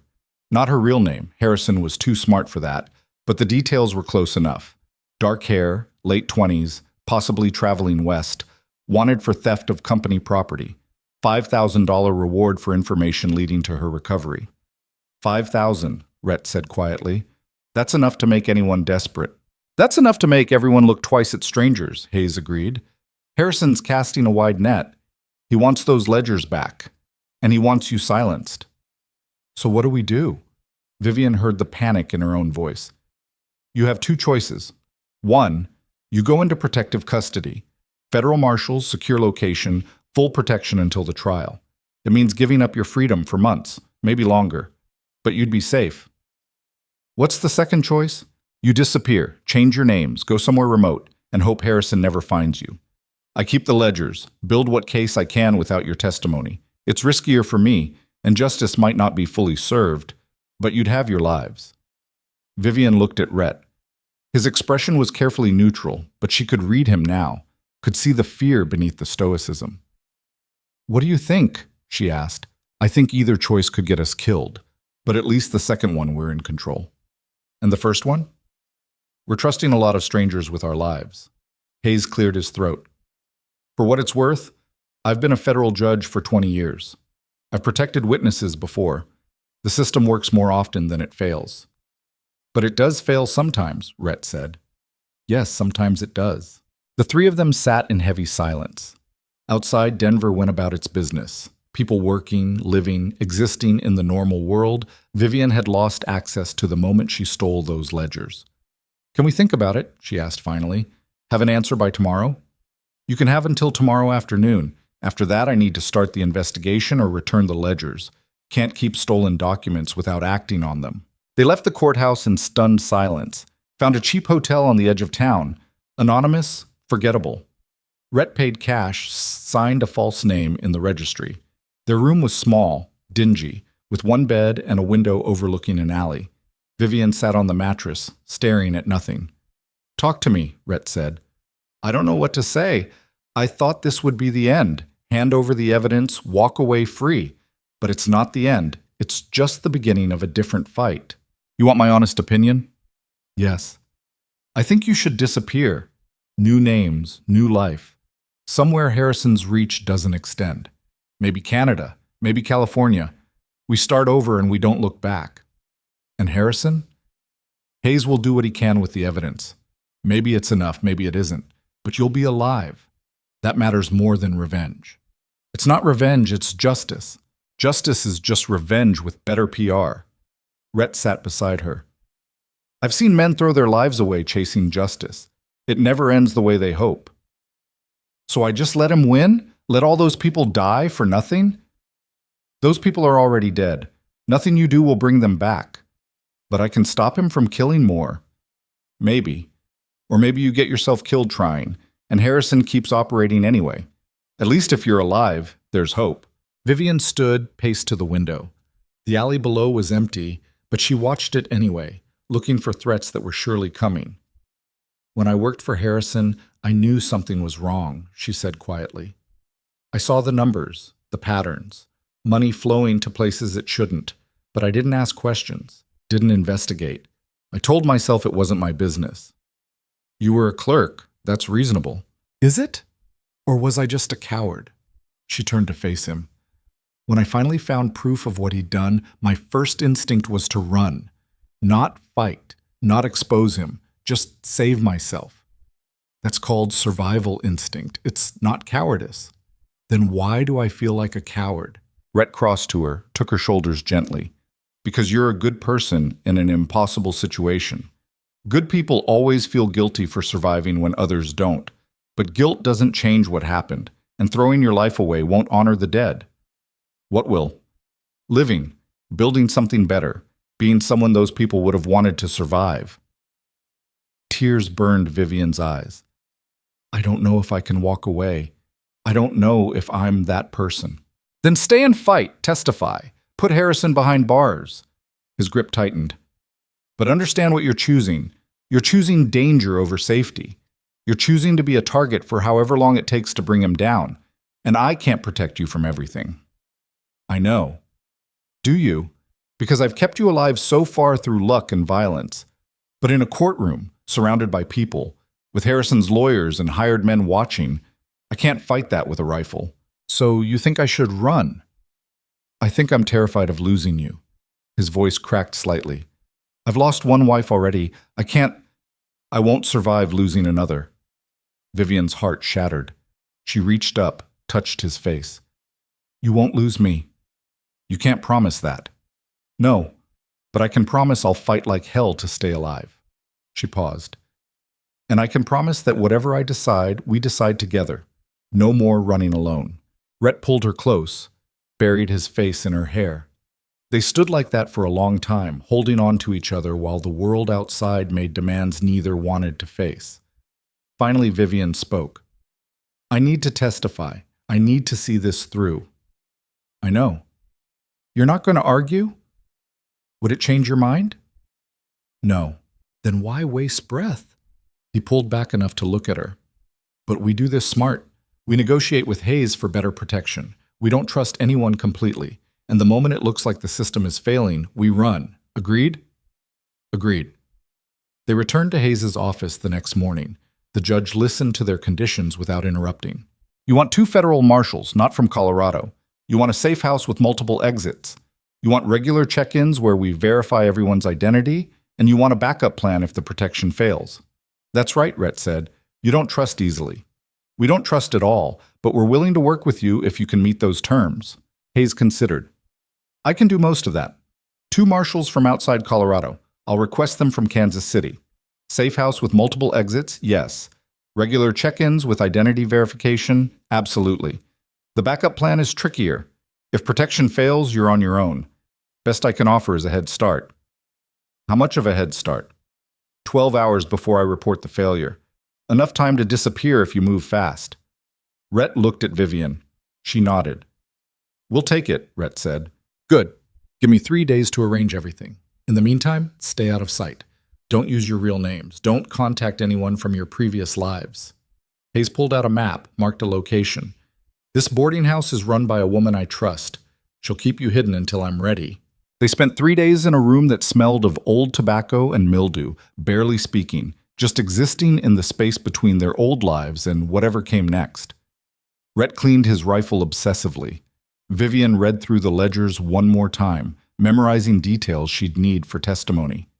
On the fourth day, Hayes sent word. Everything was arranged. The safe house was in the mountains outside Denver, a cabin larger and sturdier than the trapper's shelter, but still remote. 2 marshals met them there, a lean man in his 40s named Thomas Reed, and a younger woman with hard eyes named Sarah Cortez. Judge Hayes filled us in, Reed said. You're witnesses in a federal case against Charles Harrison. Our job is to keep you alive until trial. How long until trial? Vivian asked. 6 months minimum. Probably closer to a year. A year. 12 months of hiding, waiting, wondering if today would be the day Harrison's men found them. Rhett's hand found hers. We can do a year. The first weeks in protective custody were surreal. Reed and Cortez were professional but distant, treating them like cargo to be guarded rather than people. The cabin was comfortable enough, but the isolation was suffocating. I thought I liked isolation, Rhett said one night. Turns out there's a difference between choosing to live alone and being forced to hide. At least we're together. Yeah, there's that. They fell into routines. Vivian spent hours preparing for eventual testimony, going over the ledgers with Reed. Rhett helped Cortez reinforce the cabin's defenses. At night, they lay in bed and talked about the future. The ranch they'd rebuild someday, the life they'd have when this was over, if it was ever over. 2 months in, Judge Hayes visited with news. The investigation was progressing faster than expected. Harrison was trying to intimidate witnesses, which only made them more willing to cooperate. Several former employees had come forward with additional evidence. We might have enough for an indictment within 3 months, Hayes said. If that happens, trial follows quickly. What does Harrison know? Rhett asked. He knows we have his ledgers. He knows someone testified. But we've kept your identities sealed. As far as he's concerned, you could be anyone. He's not stupid. He'll figure it out. Maybe. But by then, you'll be testifying, and it'll be too late for him to silence you. After Hayes left, Vivian felt the weight of time pressing down. 3 more months, 90 more days of this limbo. She didn't think she'd make it, but she did. Day by day, week by week, she survived. And when Judge Hayes finally sent word that Harrison had been indicted, that the trial was set, that justice was finally coming, she felt something she hadn't felt in months. Hope. Hope lasted exactly 6 days. Then Marcus Brennan found them. It happened on a Tuesday morning. Vivian was helping Cortez inventory supplies while Rhett and Reed checked the perimeter. She heard the first gunshot and thought it was thunder until the second shot shattered the kitchen window. Down! Cortez grabbed her, pulled her to the floor. Glass rained around them. Stay low. Don't move. More gunshots. Splintering wood. Men's voices shouting outside. Too many voices. Coming from multiple directions. How many? Vivian's voice was steadier than she felt. Too many. Cortez had her revolver out, was crawling toward the front window. Where's Reed? Outside with Rhett. Damn! Cortez risked a glance through the broken window, jerked back as another shot punched through. 8 men minimum, maybe 10. They've got us surrounded. Vivian's mind raced. 8 to 10 men meant this wasn't a random attack. This was coordinated, professional. Harrison had found them, despite all the precautions. We need to get out, she said. The exits are covered. All of them? If they're smart, yes. Another volley of gunfire. Something crashed in the back room. They were trying to force the rear door. Cortez fired twice through the front window, buying time. Where's your rifle? She asked Vivian. Bedroom. Get it. We're going to need every gun we have. Vivian crawled down the hallway, keeping below window level. Her rifle was where she'd left it, leaning against the wall by the bed. She checked the ammunition, loaded it with hands that barely shook. Strange how normal this felt now, how loading a weapon had become reflex instead of terror. She crawled back to find Cortez had moved to a better defensive position behind an overturned table. They're trying to flush us out, the marshal said. Force us to run so they can pick us off in the open. What about Rhett and Reed? They're smart. They'll find cover and wait for an opening. But Vivian knew Rhett. He wouldn't wait. He'd try to fight his way back to her, probably get himself killed in the process. The back door finally gave way with a splintering crash. 2 men rushed in, guns drawn. Cortez dropped the first one with a shot to the chest. Vivian fired at the second, missed, fired again. He went down clutching his leg. "Good shot," Cortez said. "I was aiming for his chest." "Close enough?" More men poured through the broken doorway. Cortez and Vivian fired until their weapons clicked empty, then fell back toward the bedroom. There was no strategy anymore, just survival. Room by room, they retreated, leaving bodies and blood in their wake. They made it to the bedroom before Vivian realized the window was their only exit. Second story, 15-foot drop, but staying meant dying. "Go," Cortez ordered. "I'll cover you." "I'm not leaving you. You're the witness. You're what matters. Now go." Vivian wanted to argue, but another man appeared in the doorway and Cortez was shooting, and there was no time. She threw open the window, looked down at rocky ground that would probably break her legs, and jumped anyway. She hit hard, felt something in her ankle snap, but adrenaline kept her moving. She limped toward the tree line, heard Cortez still firing above her, prayed the marshal would follow. Then the gunfire from the bedroom stopped. Vivian froze, turned back. The window was empty. Cortez wasn't coming. She wanted to go back, wanted to help, but staying meant capture, and capture meant Harrison would win. So she ran, ignoring the screaming pain in her ankle, crashing through underbrush like a wounded animal. She made it maybe 200 yards before someone tackled her from behind. They hit the ground hard. Vivian rolled, tried to get her hands free, but the man was stronger. He pinned her arms, and she saw his face. Young, maybe 25, with scared eyes that said he didn't want to be here but needed the money. "Stay down," he said. "Don't make this worse." "Let me go." "Can't do that. Boss wants you alive." Vivian headbutted him. His nose crunched and he recoiled, giving her enough space to knee him in the groin. He folded with a wheeze and she scrambled up, started running again. Made it 10 steps before she ran straight into Marcus Brennan. He caught her easily, one hand on her throat, slamming her against a tree hard enough to knock the breath from her lungs. "Hello, Miss Mercer." His voice was conversational, almost friendly. "We've been looking everywhere for you." Vivian couldn't breathe, couldn't speak. His grip was iron, crushing her windpipe. "Mr. Harrison sends his regards. He's very disappointed in you." Brennan's smile didn't reach his eyes. "Stealing company property, running away, causing all this trouble. Not very professional." Black spots danced across Vivian's vision. She clawed at his hand, desperate for air. "But Mr. Harrison is a forgiving man," Brennan continued. "Return the ledgers, tell him where you've hidden any copies, and he might let you live. Might even give you a job in one of his West Coast offices. Fresh start." Vivian managed to rasp out 2 words. "Go to hell." Brennan's expression hardened. "Wrong answer." Then his head exploded. Not literally, but close enough. The gunshot was deafening at close range. Brennan's grip went slack and he crumpled, revealing Rhett standing 20 feet behind him, rifle still raised. "Vivian!" He was running toward her, blood streaming from a cut above his eye. "Can you walk?" "Ankle's broken, I think." "Then I'll carry you." He scooped her up like she weighed nothing, started moving. "We need to go. Now." Cortez. Dead. Reed too. They fought like hell, but there were too many.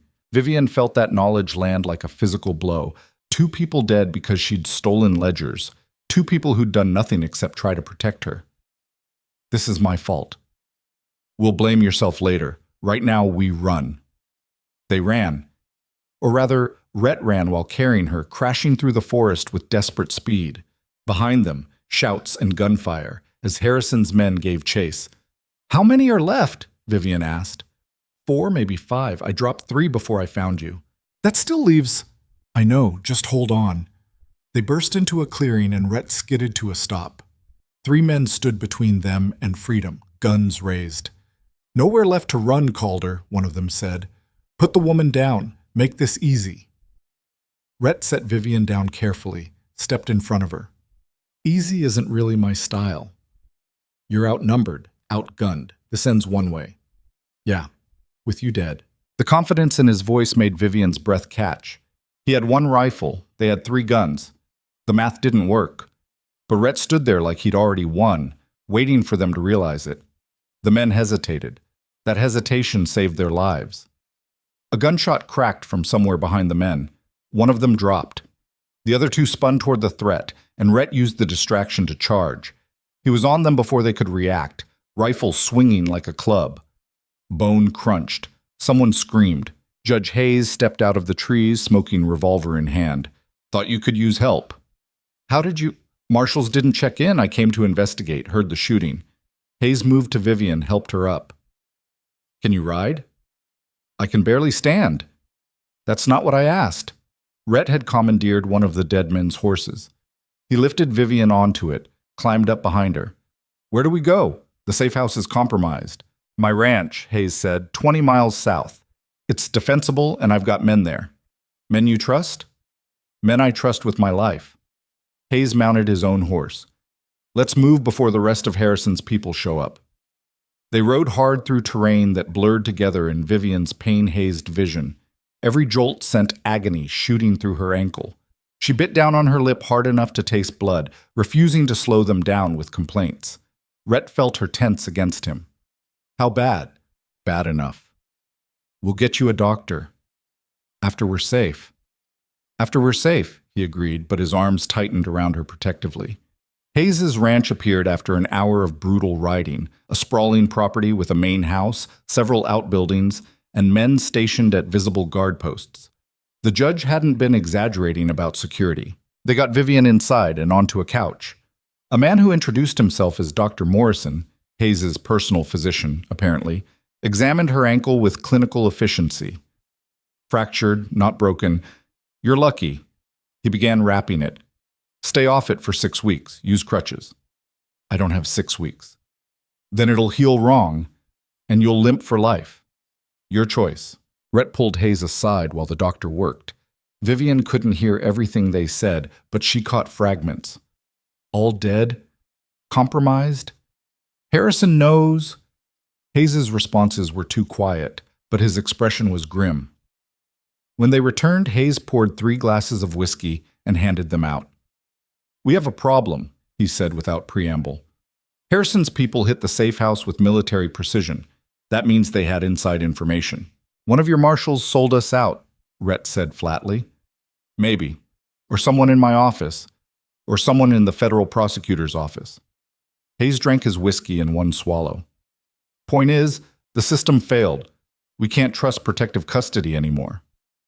So what now? Now we accelerate everything. The trial was supposed to start in 6 weeks. We move it to next week. Vivian stared at him. That's not enough time to prepare. It's enough time for you to testify. You've spent 4 months going over those ledgers. You know them better than anyone.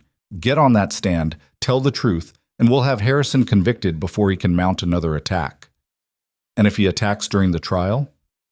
I've got federal marshals, local law enforcement, and my own men providing security. The courthouse will be a fortress.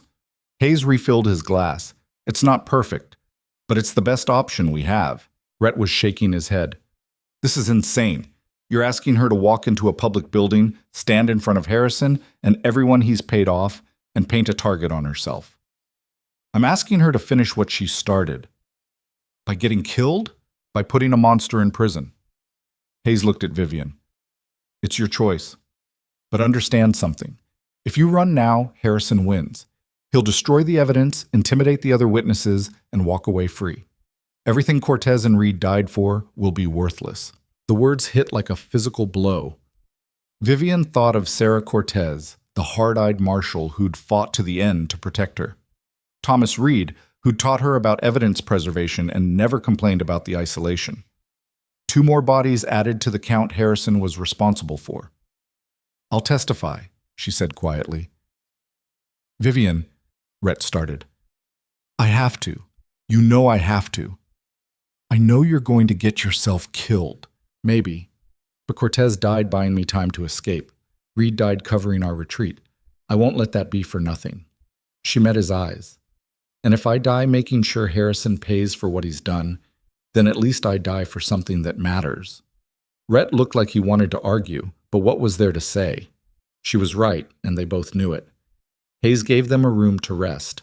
Rhett helped Vivian to the bed, then sat in a chair by the window, staring at nothing. You're angry, Vivian said. I'm terrified. Of what? Of watching you die. Of being too slow or too late to save you. Of having to live the rest of my life knowing I failed. You haven't failed. You've kept me alive this long. Barely. And now you're walking into a courtroom where Harrison and his people will have every advantage. He turned to look at her. I can't protect you there, Vivian. In the wilderness, in a gunfight, I know what I'm doing. But in a courtroom, I'm useless. Then trust Hayes to protect me. I don't trust anyone. You trust me. He was quiet for a long moment. Yeah, I trust you. Then trust that I know what I'm doing. Trust that I'm strong enough to see this through. You're strong enough. That's not the question. He moved to sit beside her on the bed. The question is whether the world deserves what you're sacrificing to save it. It's not about the world. It's about those 43 people at Silverdale who died screaming. It's about every other person Harrison has killed or will kill if someone doesn't stop him. She took his hand. I can stop him. Maybe I'm the only one who can. At what cost? Whatever it takes. Rhett pulled her close, buried his face against her shoulder. She felt him shaking. This man who'd faced down wolves and gunmen and frontier winters without flinching was shaking because he might lose her. I love you, he said roughly, in case I haven't said it enough. You've said it exactly twice. Then I'll say it again. I love you. You're the best thing that's happened to me in a decade, and I'm about to watch you walk into danger I can't fight. I love you too. Vivian held him tighter. And when this is over, we're going back to that mountain. We're rebuilding the ranch. We're going to have the boring, quiet life we were supposed to have. You think Harrison will let us? I think once he's in prison, he won't have a choice. They spent that night holding each other, not sleeping, just existing in the space between now and whatever came next. When dawn broke cold and gray through the window, they dressed in the clean clothes Hayes had provided and prepared to go to war. The courthouse in Denver was exactly what Hayes promised, a fortress. Federal marshals stood at every entrance. Local deputies patrolled the perimeter. Armed men Hayes vouched for watched from rooftops. Vivian limped up the steps on crutches, Rhett shadowing her so closely he was practically carrying her. Inside, the halls were packed with lawyers, journalists, curious citizens who'd heard about the trial. And somewhere in that building was Charles Whitmore Harrison, the man who'd spent months trying to kill her. They entered the courtroom and Vivian saw him immediately. Front row of the gallery, expensive suit, silver hair perfect. He looked like a successful businessman, not a monster. When his eyes found hers, he smiled. The smile said, I know you're here. I know what you're going to say. And I'm not worried. It made her blood run cold. Judge Hayes presided, which provided some comfort. The federal prosecutor, a serious woman named Catherine Walsh, had reviewed Vivian's testimony dozens of times and knew exactly what questions to ask. Everything was prepared, organized, professional. But across the aisle, Harrison's defense team looked equally prepared. 6 lawyers, all expensive, all experienced. They were going to tear her apart on cross-examination. The trial began with opening statements. Walsh laid out the case methodically. Financial crimes, land fraud, bribery, and finally murder. The Silverdale massacre described in clinical detail that somehow made it more horrifying. Harrison's lead attorney, a man named Silas Garrett with a voice like honey-coated knives, countered with character assassination. He painted Vivian as a disgruntled employee, a thief, a woman scorned who'd fabricated evidence to ruin an innocent man's reputation. The prosecution will try to convince you that Mr. Harrison is a criminal mastermind, Garrett told the jury. But the evidence will show he's simply a successful businessman targeted by a vindictive former employee with an overactive imagination. Then it was time for testimony. Walsh called her first witness, a former Harrison employee who'd overseen land acquisitions.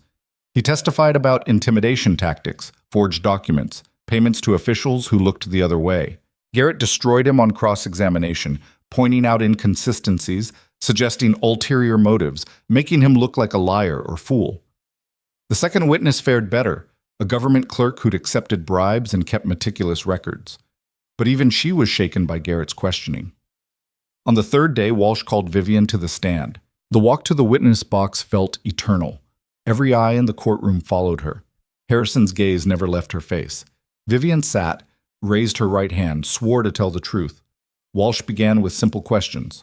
Her name, her employment history, how she came to work for Harrison and Sons. And what were your duties, Miss Mercer?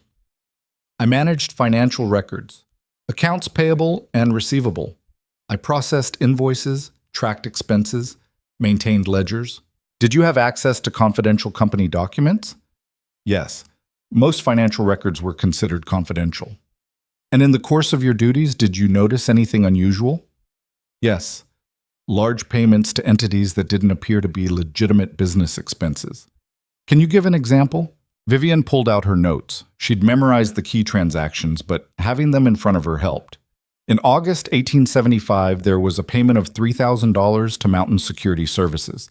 The description said consultation fees, but I found internal memos indicating the payment was actually compensation for intimidating homesteaders on land Harrison wanted for a rail line.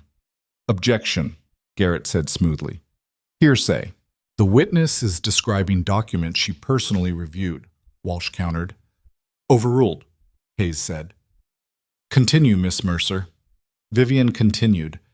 For 3 hours, she walked the jury through the ledgers, explaining each incriminating transaction, connecting them to real crimes. The Silverdale Massacre, bribes to government officials, land fraud, a pattern of corruption that couldn't be explained away. Walsh was masterful, asking exactly the right questions to let Vivian tell the story clearly. By the time she finished, several jurors looked sick. Harrison's expression never changed. Then it was Garrett's turn for cross-examination. He stood slowly, buttoned his jacket, and approached the witness stand with a smile that promised pain. Miss Mercer, you testified that you worked for Harrison and Sons for 2 years. Is that correct? Yes. And during those 2 years, you never reported these supposed crimes to authorities? I didn't know they were crimes at first. The language was coded.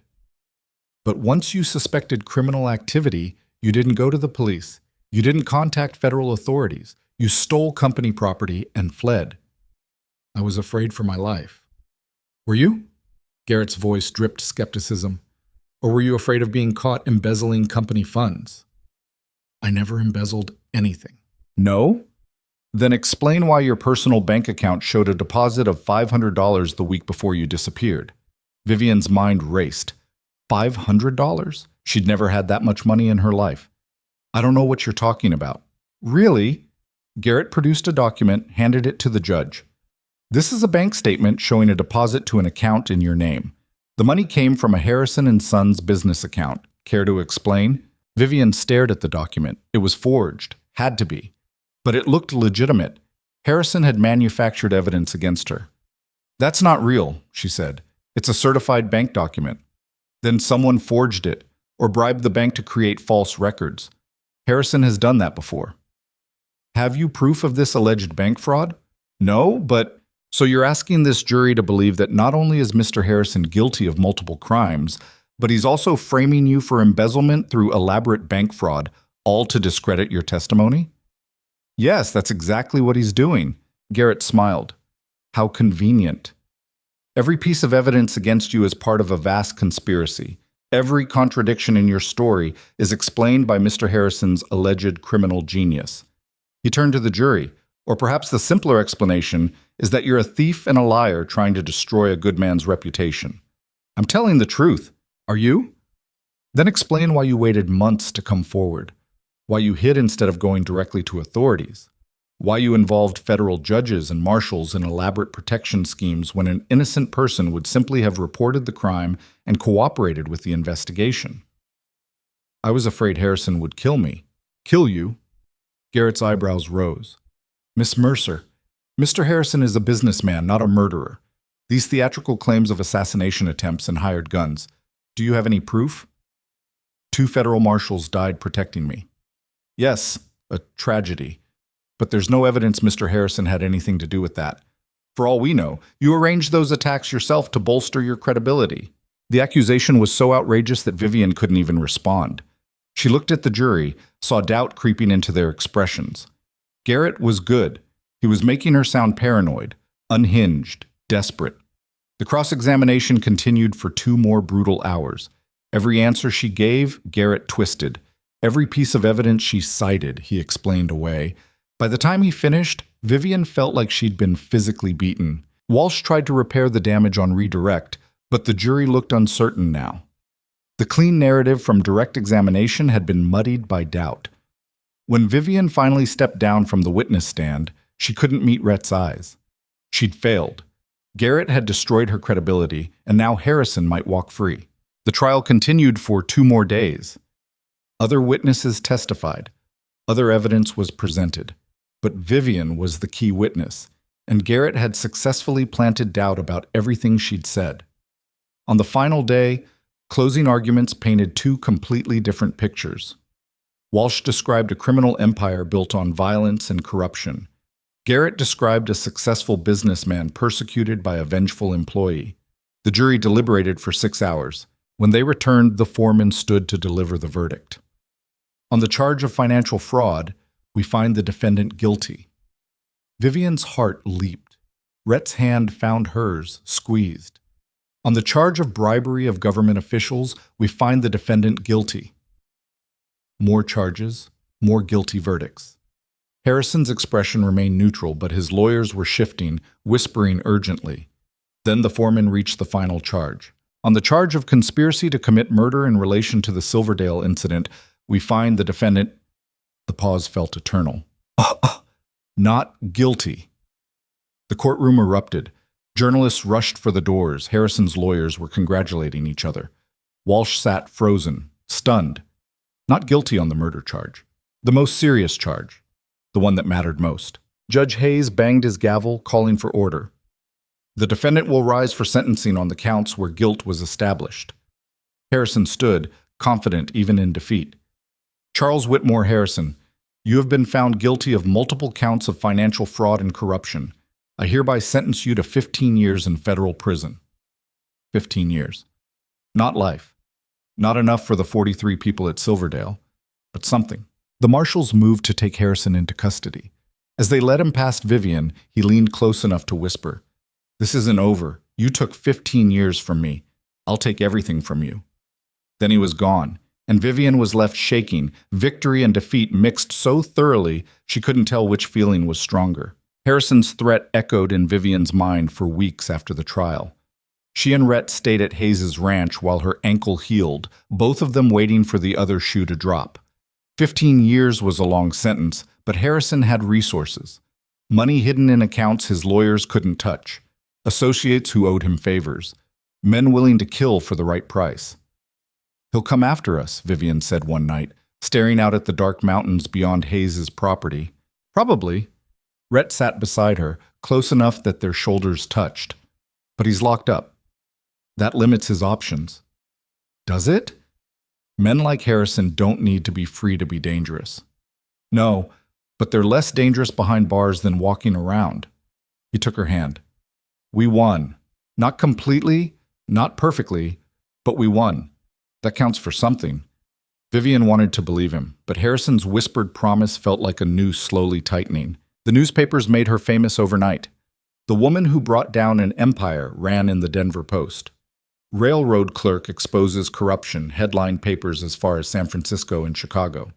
Journalists requested interviews. Publishing houses offered money for her story. People on the street recognized her face. It was everything she'd feared and nothing she wanted. "They're calling you a hero," Hayes said, showing her yet another article. "The Eastern papers especially. You're an inspiration to working women everywhere." "I don't feel like an inspiration.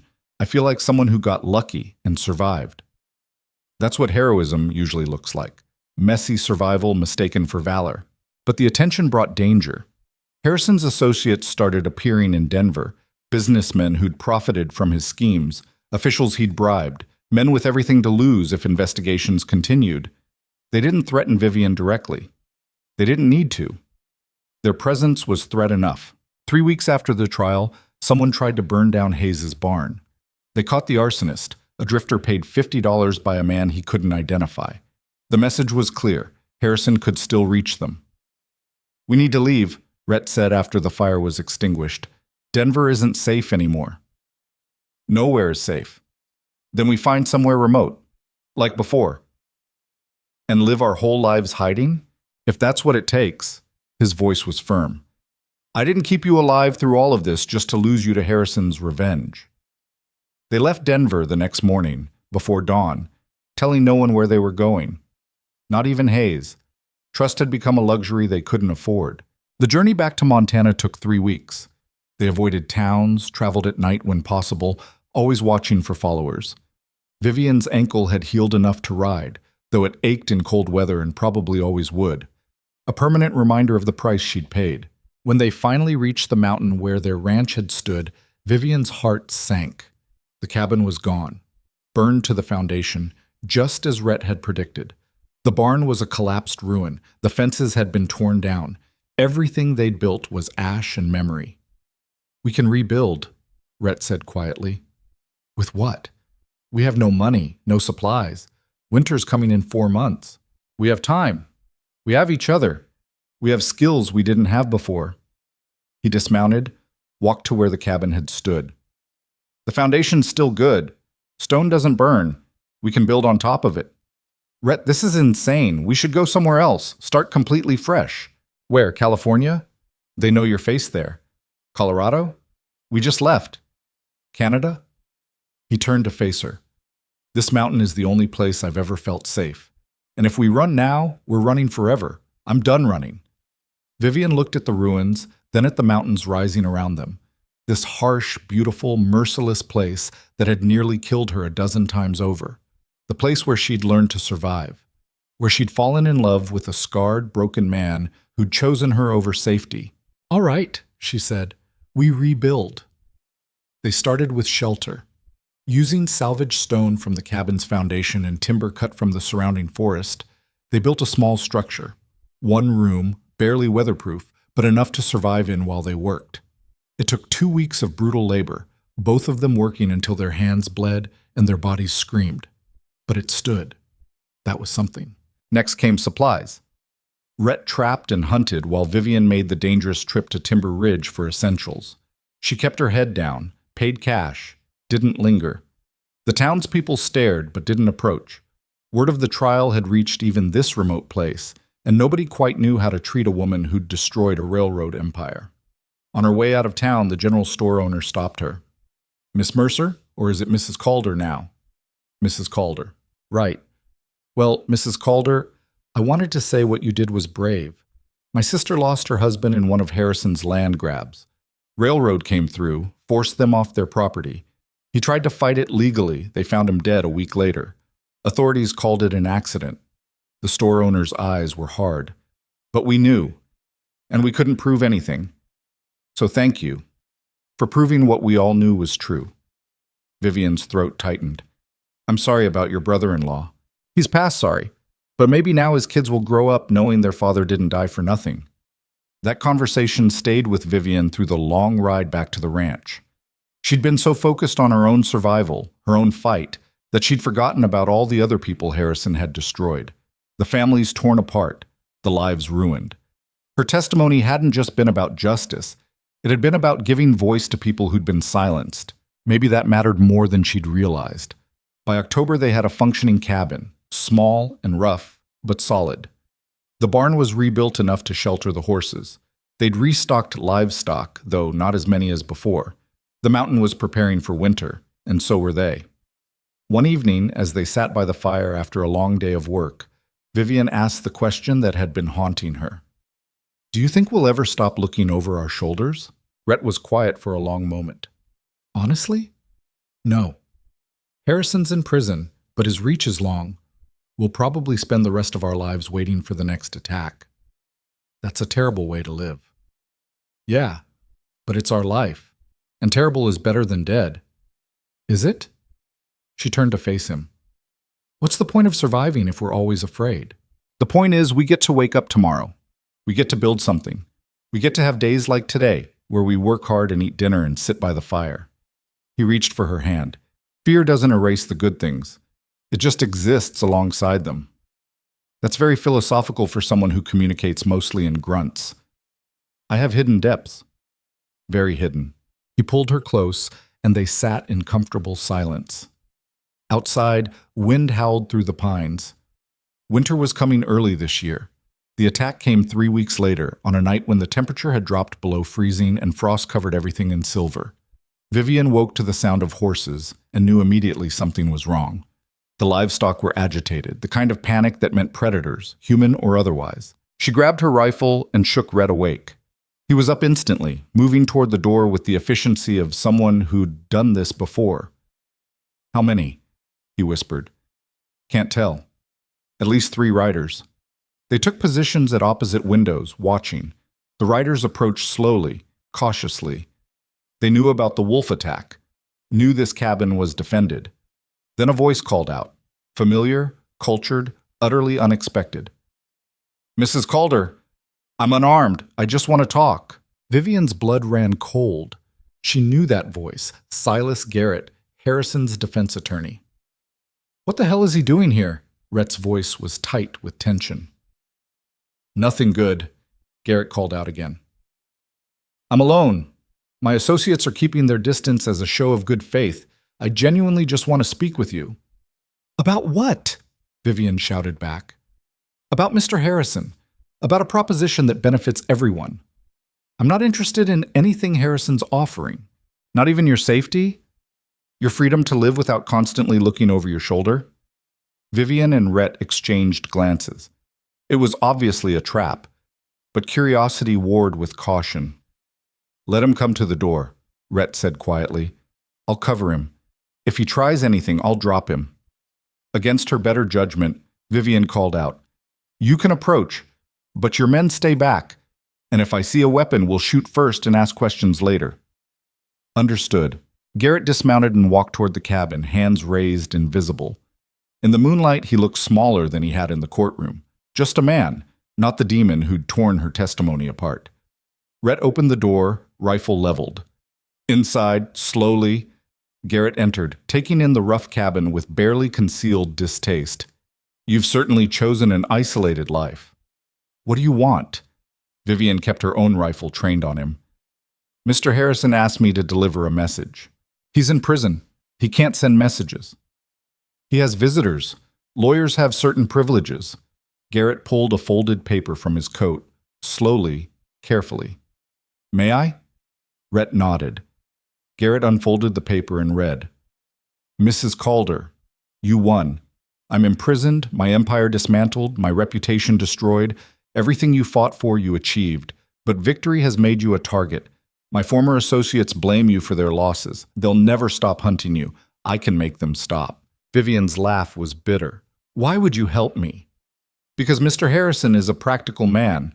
Revenge is expensive and ultimately pointless. He's already lost.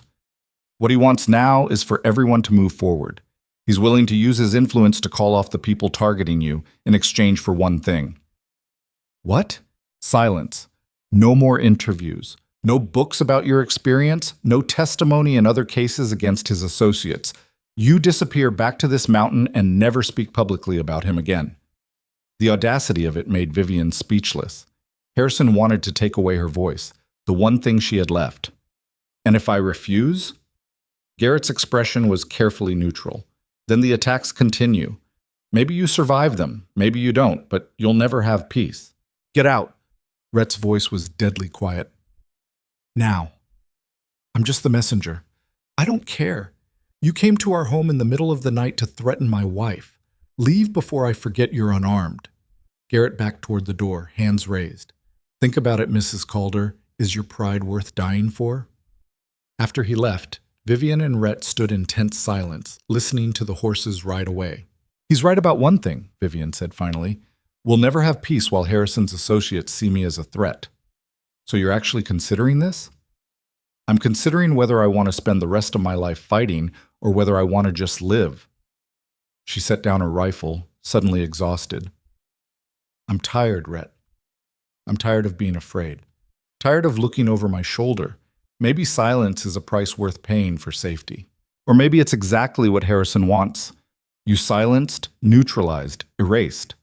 Rhett moved to stand in front of her. "You testified because those people at Silverdale deserve justice. You think their families want you to disappear? You think the store owner whose brother-in-law died wants you to stay quiet?" "I think they want me to survive, same as I do." "Surviving isn't the same as living." "Then what's the alternative? Keep fighting until someone gets lucky and kills us both?" "Maybe." His voice softened. "Or maybe we fight smarter. We don't disappear, but we don't make ourselves easy targets either. We rebuild this ranch. We live our lives. And if people want to hear our story, we tell it, on our terms.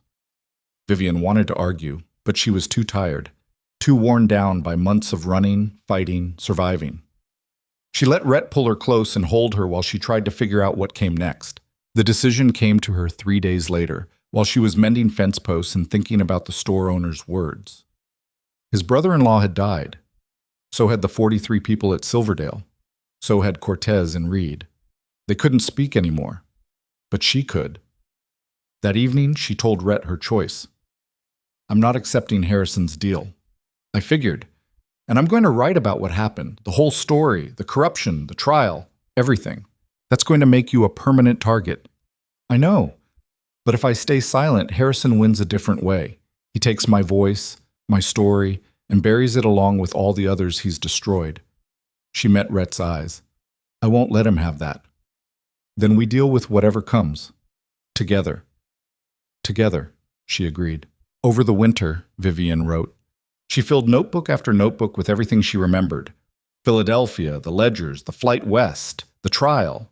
She wrote about Cortez and Reed, about the people at Silverdale, about every crime Harrison had committed. It was raw, angry, honest. Nothing like the polished prose she'd read in books, but it was true. When spring came, she sent the manuscript to a publisher Hayes recommended. 3 weeks later, they offered her a contract. The book would be published in the fall, distributed nationally, serialized in major newspapers. You know this means war, Rhett said when she told him. We've been at war since the day I stole those ledgers. At least now we're choosing the battlefield. The book was published in September. Empire of Ashes, One Woman's Fight Against Railroad Corruption became an immediate success. It sold thousands of copies in the first month. Newspapers ran excerpts. People wrote letters thanking her for exposing the truth. And Harrison's associates started dying. Not from violence, from investigations. Federal prosecutors used Vivian's book as a roadmap to target every person she'd named. Judges issued subpoenas. Bank accounts were frozen. Within 6 months, half of Harrison's business partners were facing criminal charges. The attacks on the ranch stopped, not because Harrison had forgiven her, but because his former associates were too busy defending themselves to waste resources on revenge. A year after the trial, Judge Hayes visited with news. Harrison's appealing his sentence. His lawyers found a technicality, something about improper jury instructions. Vivian's stomach dropped. Will it work? Probably not, but if it does, he could be out in 2 years instead of 15. So we're not done. You're never done. Not completely. Hayes looked tired. Men like Harrison don't stop. They just get more careful. But Vivian had changed in the years since the trial. She was harder now, less afraid. The mountain had finished what it started, burning away the Philadelphia clerk and leaving someone stronger. Let him appeal, she said. Let him spend the rest of his sentence trying to get free. Meanwhile, I'm going to keep writing, keep exposing every corrupt official and crooked businessman I can find. And if he does get out, I'll put him right back in prison. Hayes smiled slightly. You know what? I believe you would. Life on the mountain settled into a new normal. The ranch grew slowly. More livestock, better structures, small improvements that accumulated over seasons. Vivian wrote articles for newspapers, exposing corruption wherever she found it. Rhett managed the ranch and protected her from the occasional threat that still came their way. They weren't happy, exactly. Too much had happened for easy happiness. But they were alive, together, building something that mattered. Some days that was enough. 3 years after the trial, Vivian received a letter from Philadelphia. The return address made her hands shake. Inside was a short note from her former supervisor at Harrison & Sons. Miss Mercer, I wanted you to know that your testimony inspired me to come forward about other crimes I witnessed. I've provided evidence to federal prosecutors. More people are being held accountable because of your courage. Thank you for showing us that fighting back is possible. Vivian read the letter 3 times, then showed it to Rhett. Looks like you started something, he said. I didn't mean to. That's usually how it works. You do one brave thing, it gives other people permission to be brave too. That night, sitting by the fire in the cabin they'd rebuilt from ashes, Vivian thought about the journey that had brought her here. The terrified clerk who'd fled Philadelphia seemed like a different person. So did the desperate woman who'd arrived at that train station in a silk dress and impractical boots. She'd become someone harder, scarred by violence and loss, but also someone stronger. Someone who'd looked at impossible odds and fought anyway. "What are you thinking about?" Rhett asked. "About how I used to be afraid of everything, conflict, violence, being alone. And now," she gestured at the cabin, the mountain, their hard-won life. "Now I'm afraid of different things, but I'm not afraid of standing up." "Good, because you're terrible at backing down. I learned from the best." "I'm not a good role model." "You're exactly the role model I needed." They sat in comfortable silence, watching the fire. Outside, the Montana wilderness stretched endlessly, beautiful, harsh, indifferent to human struggles. But inside this cabin, warmth existed, safety, partnership, love earned through shared trauma and survival. It wasn't the life Vivian had imagined when she fled Philadelphia. It was harder, more complicated, marked by violence and loss. But it was hers, built by her choices, her refusal to stay silent, her willingness to fight even when fighting seemed hopeless. Years later, when people asked how she'd survived, Vivian never had a simple answer. She'd survived through luck and stubbornness, through Rhett's protection and Hayes' help, through the courage of people like Cortez and Reed who died to keep her safe, through the testimony of witnesses who'd risked everything to corroborate her story. But mostly, she'd survived by refusing to be erased, by speaking when silence would have been easier, by standing up when staying down would have been safer, by choosing to be someone who fought back, even imperfectly, even when the odds were terrible. Harrison died in prison 6 years after his conviction. Heart failure, the official report said. Vivian didn't celebrate. She just felt tired relief that one more monster was gone from the world. His death didn't end the work. There were always more corrupt officials to expose, more injustices to fight. Vivian kept writing, kept speaking, kept pushing against systems designed to protect the powerful. And on the Montana mountain where she'd learned to survive, she and Rhett built a life that honored everyone who'd been lost along the way. A life that said, this is what victory looks like. Not perfect, not easy, but real. The ranch grew. They adopted 2 children orphaned by a winter epidemic, a boy and girl who needed somewhere safe as desperately as Vivian once had. She taught them to read and write. Rhett taught them to ride and shoot and survive the frontier's harsh realities. And on winter nights, when the children asked about the scar on Rhett's face or why their mother's name was in newspaper articles, Vivian told them the truth about corruption and courage, about people who'd died fighting for justice, about how one person's decision to stand up could change more than they'd ever know. She told them that fear was natural, but courage was choosing to act anyway. That surviving wasn't the same as living, but sometimes survival was the first step toward building something better. That the world was full of people who'd hurt others for profit or power, but it was also full of people willing to fight back. "Did you win?" the girl asked once. Vivian thought about Harrison in prison, about his empire dismantled, about the investigations her testimony had sparked. Then she thought about Cortez and Reed, about the acquittal on the murder charge, about the years spent looking over her shoulder. "I survived," she said finally, "and I made sure the people responsible faced consequences. That's not the same as winning, but it's not losing either." "What is it then?" "It's justice. Messy, imperfect, incomplete, but real." The children seemed satisfied with that answer. And maybe, Vivian thought, that was the best lesson she could teach them. That justice didn't look like storybooks promised. It looked like hard choices and harder consequences, like fighting even when victory wasn't guaranteed, like building a life on principles instead of convenience. The mountain had taught her that, and now she'd teach it to the next generation, because that was how change really happened. Not through one dramatic moment, but through countless small decisions to stand up, speak out, and refuse to be silenced. Through people choosing courage over comfort, action over apathy, truth over convenient lies. It was harder than she'd ever imagined, but as Vivian looked at her rebuilt ranch, her scarred husband, her adopted children, and the life they'd carved from ashes and determination, she knew it had been worth it.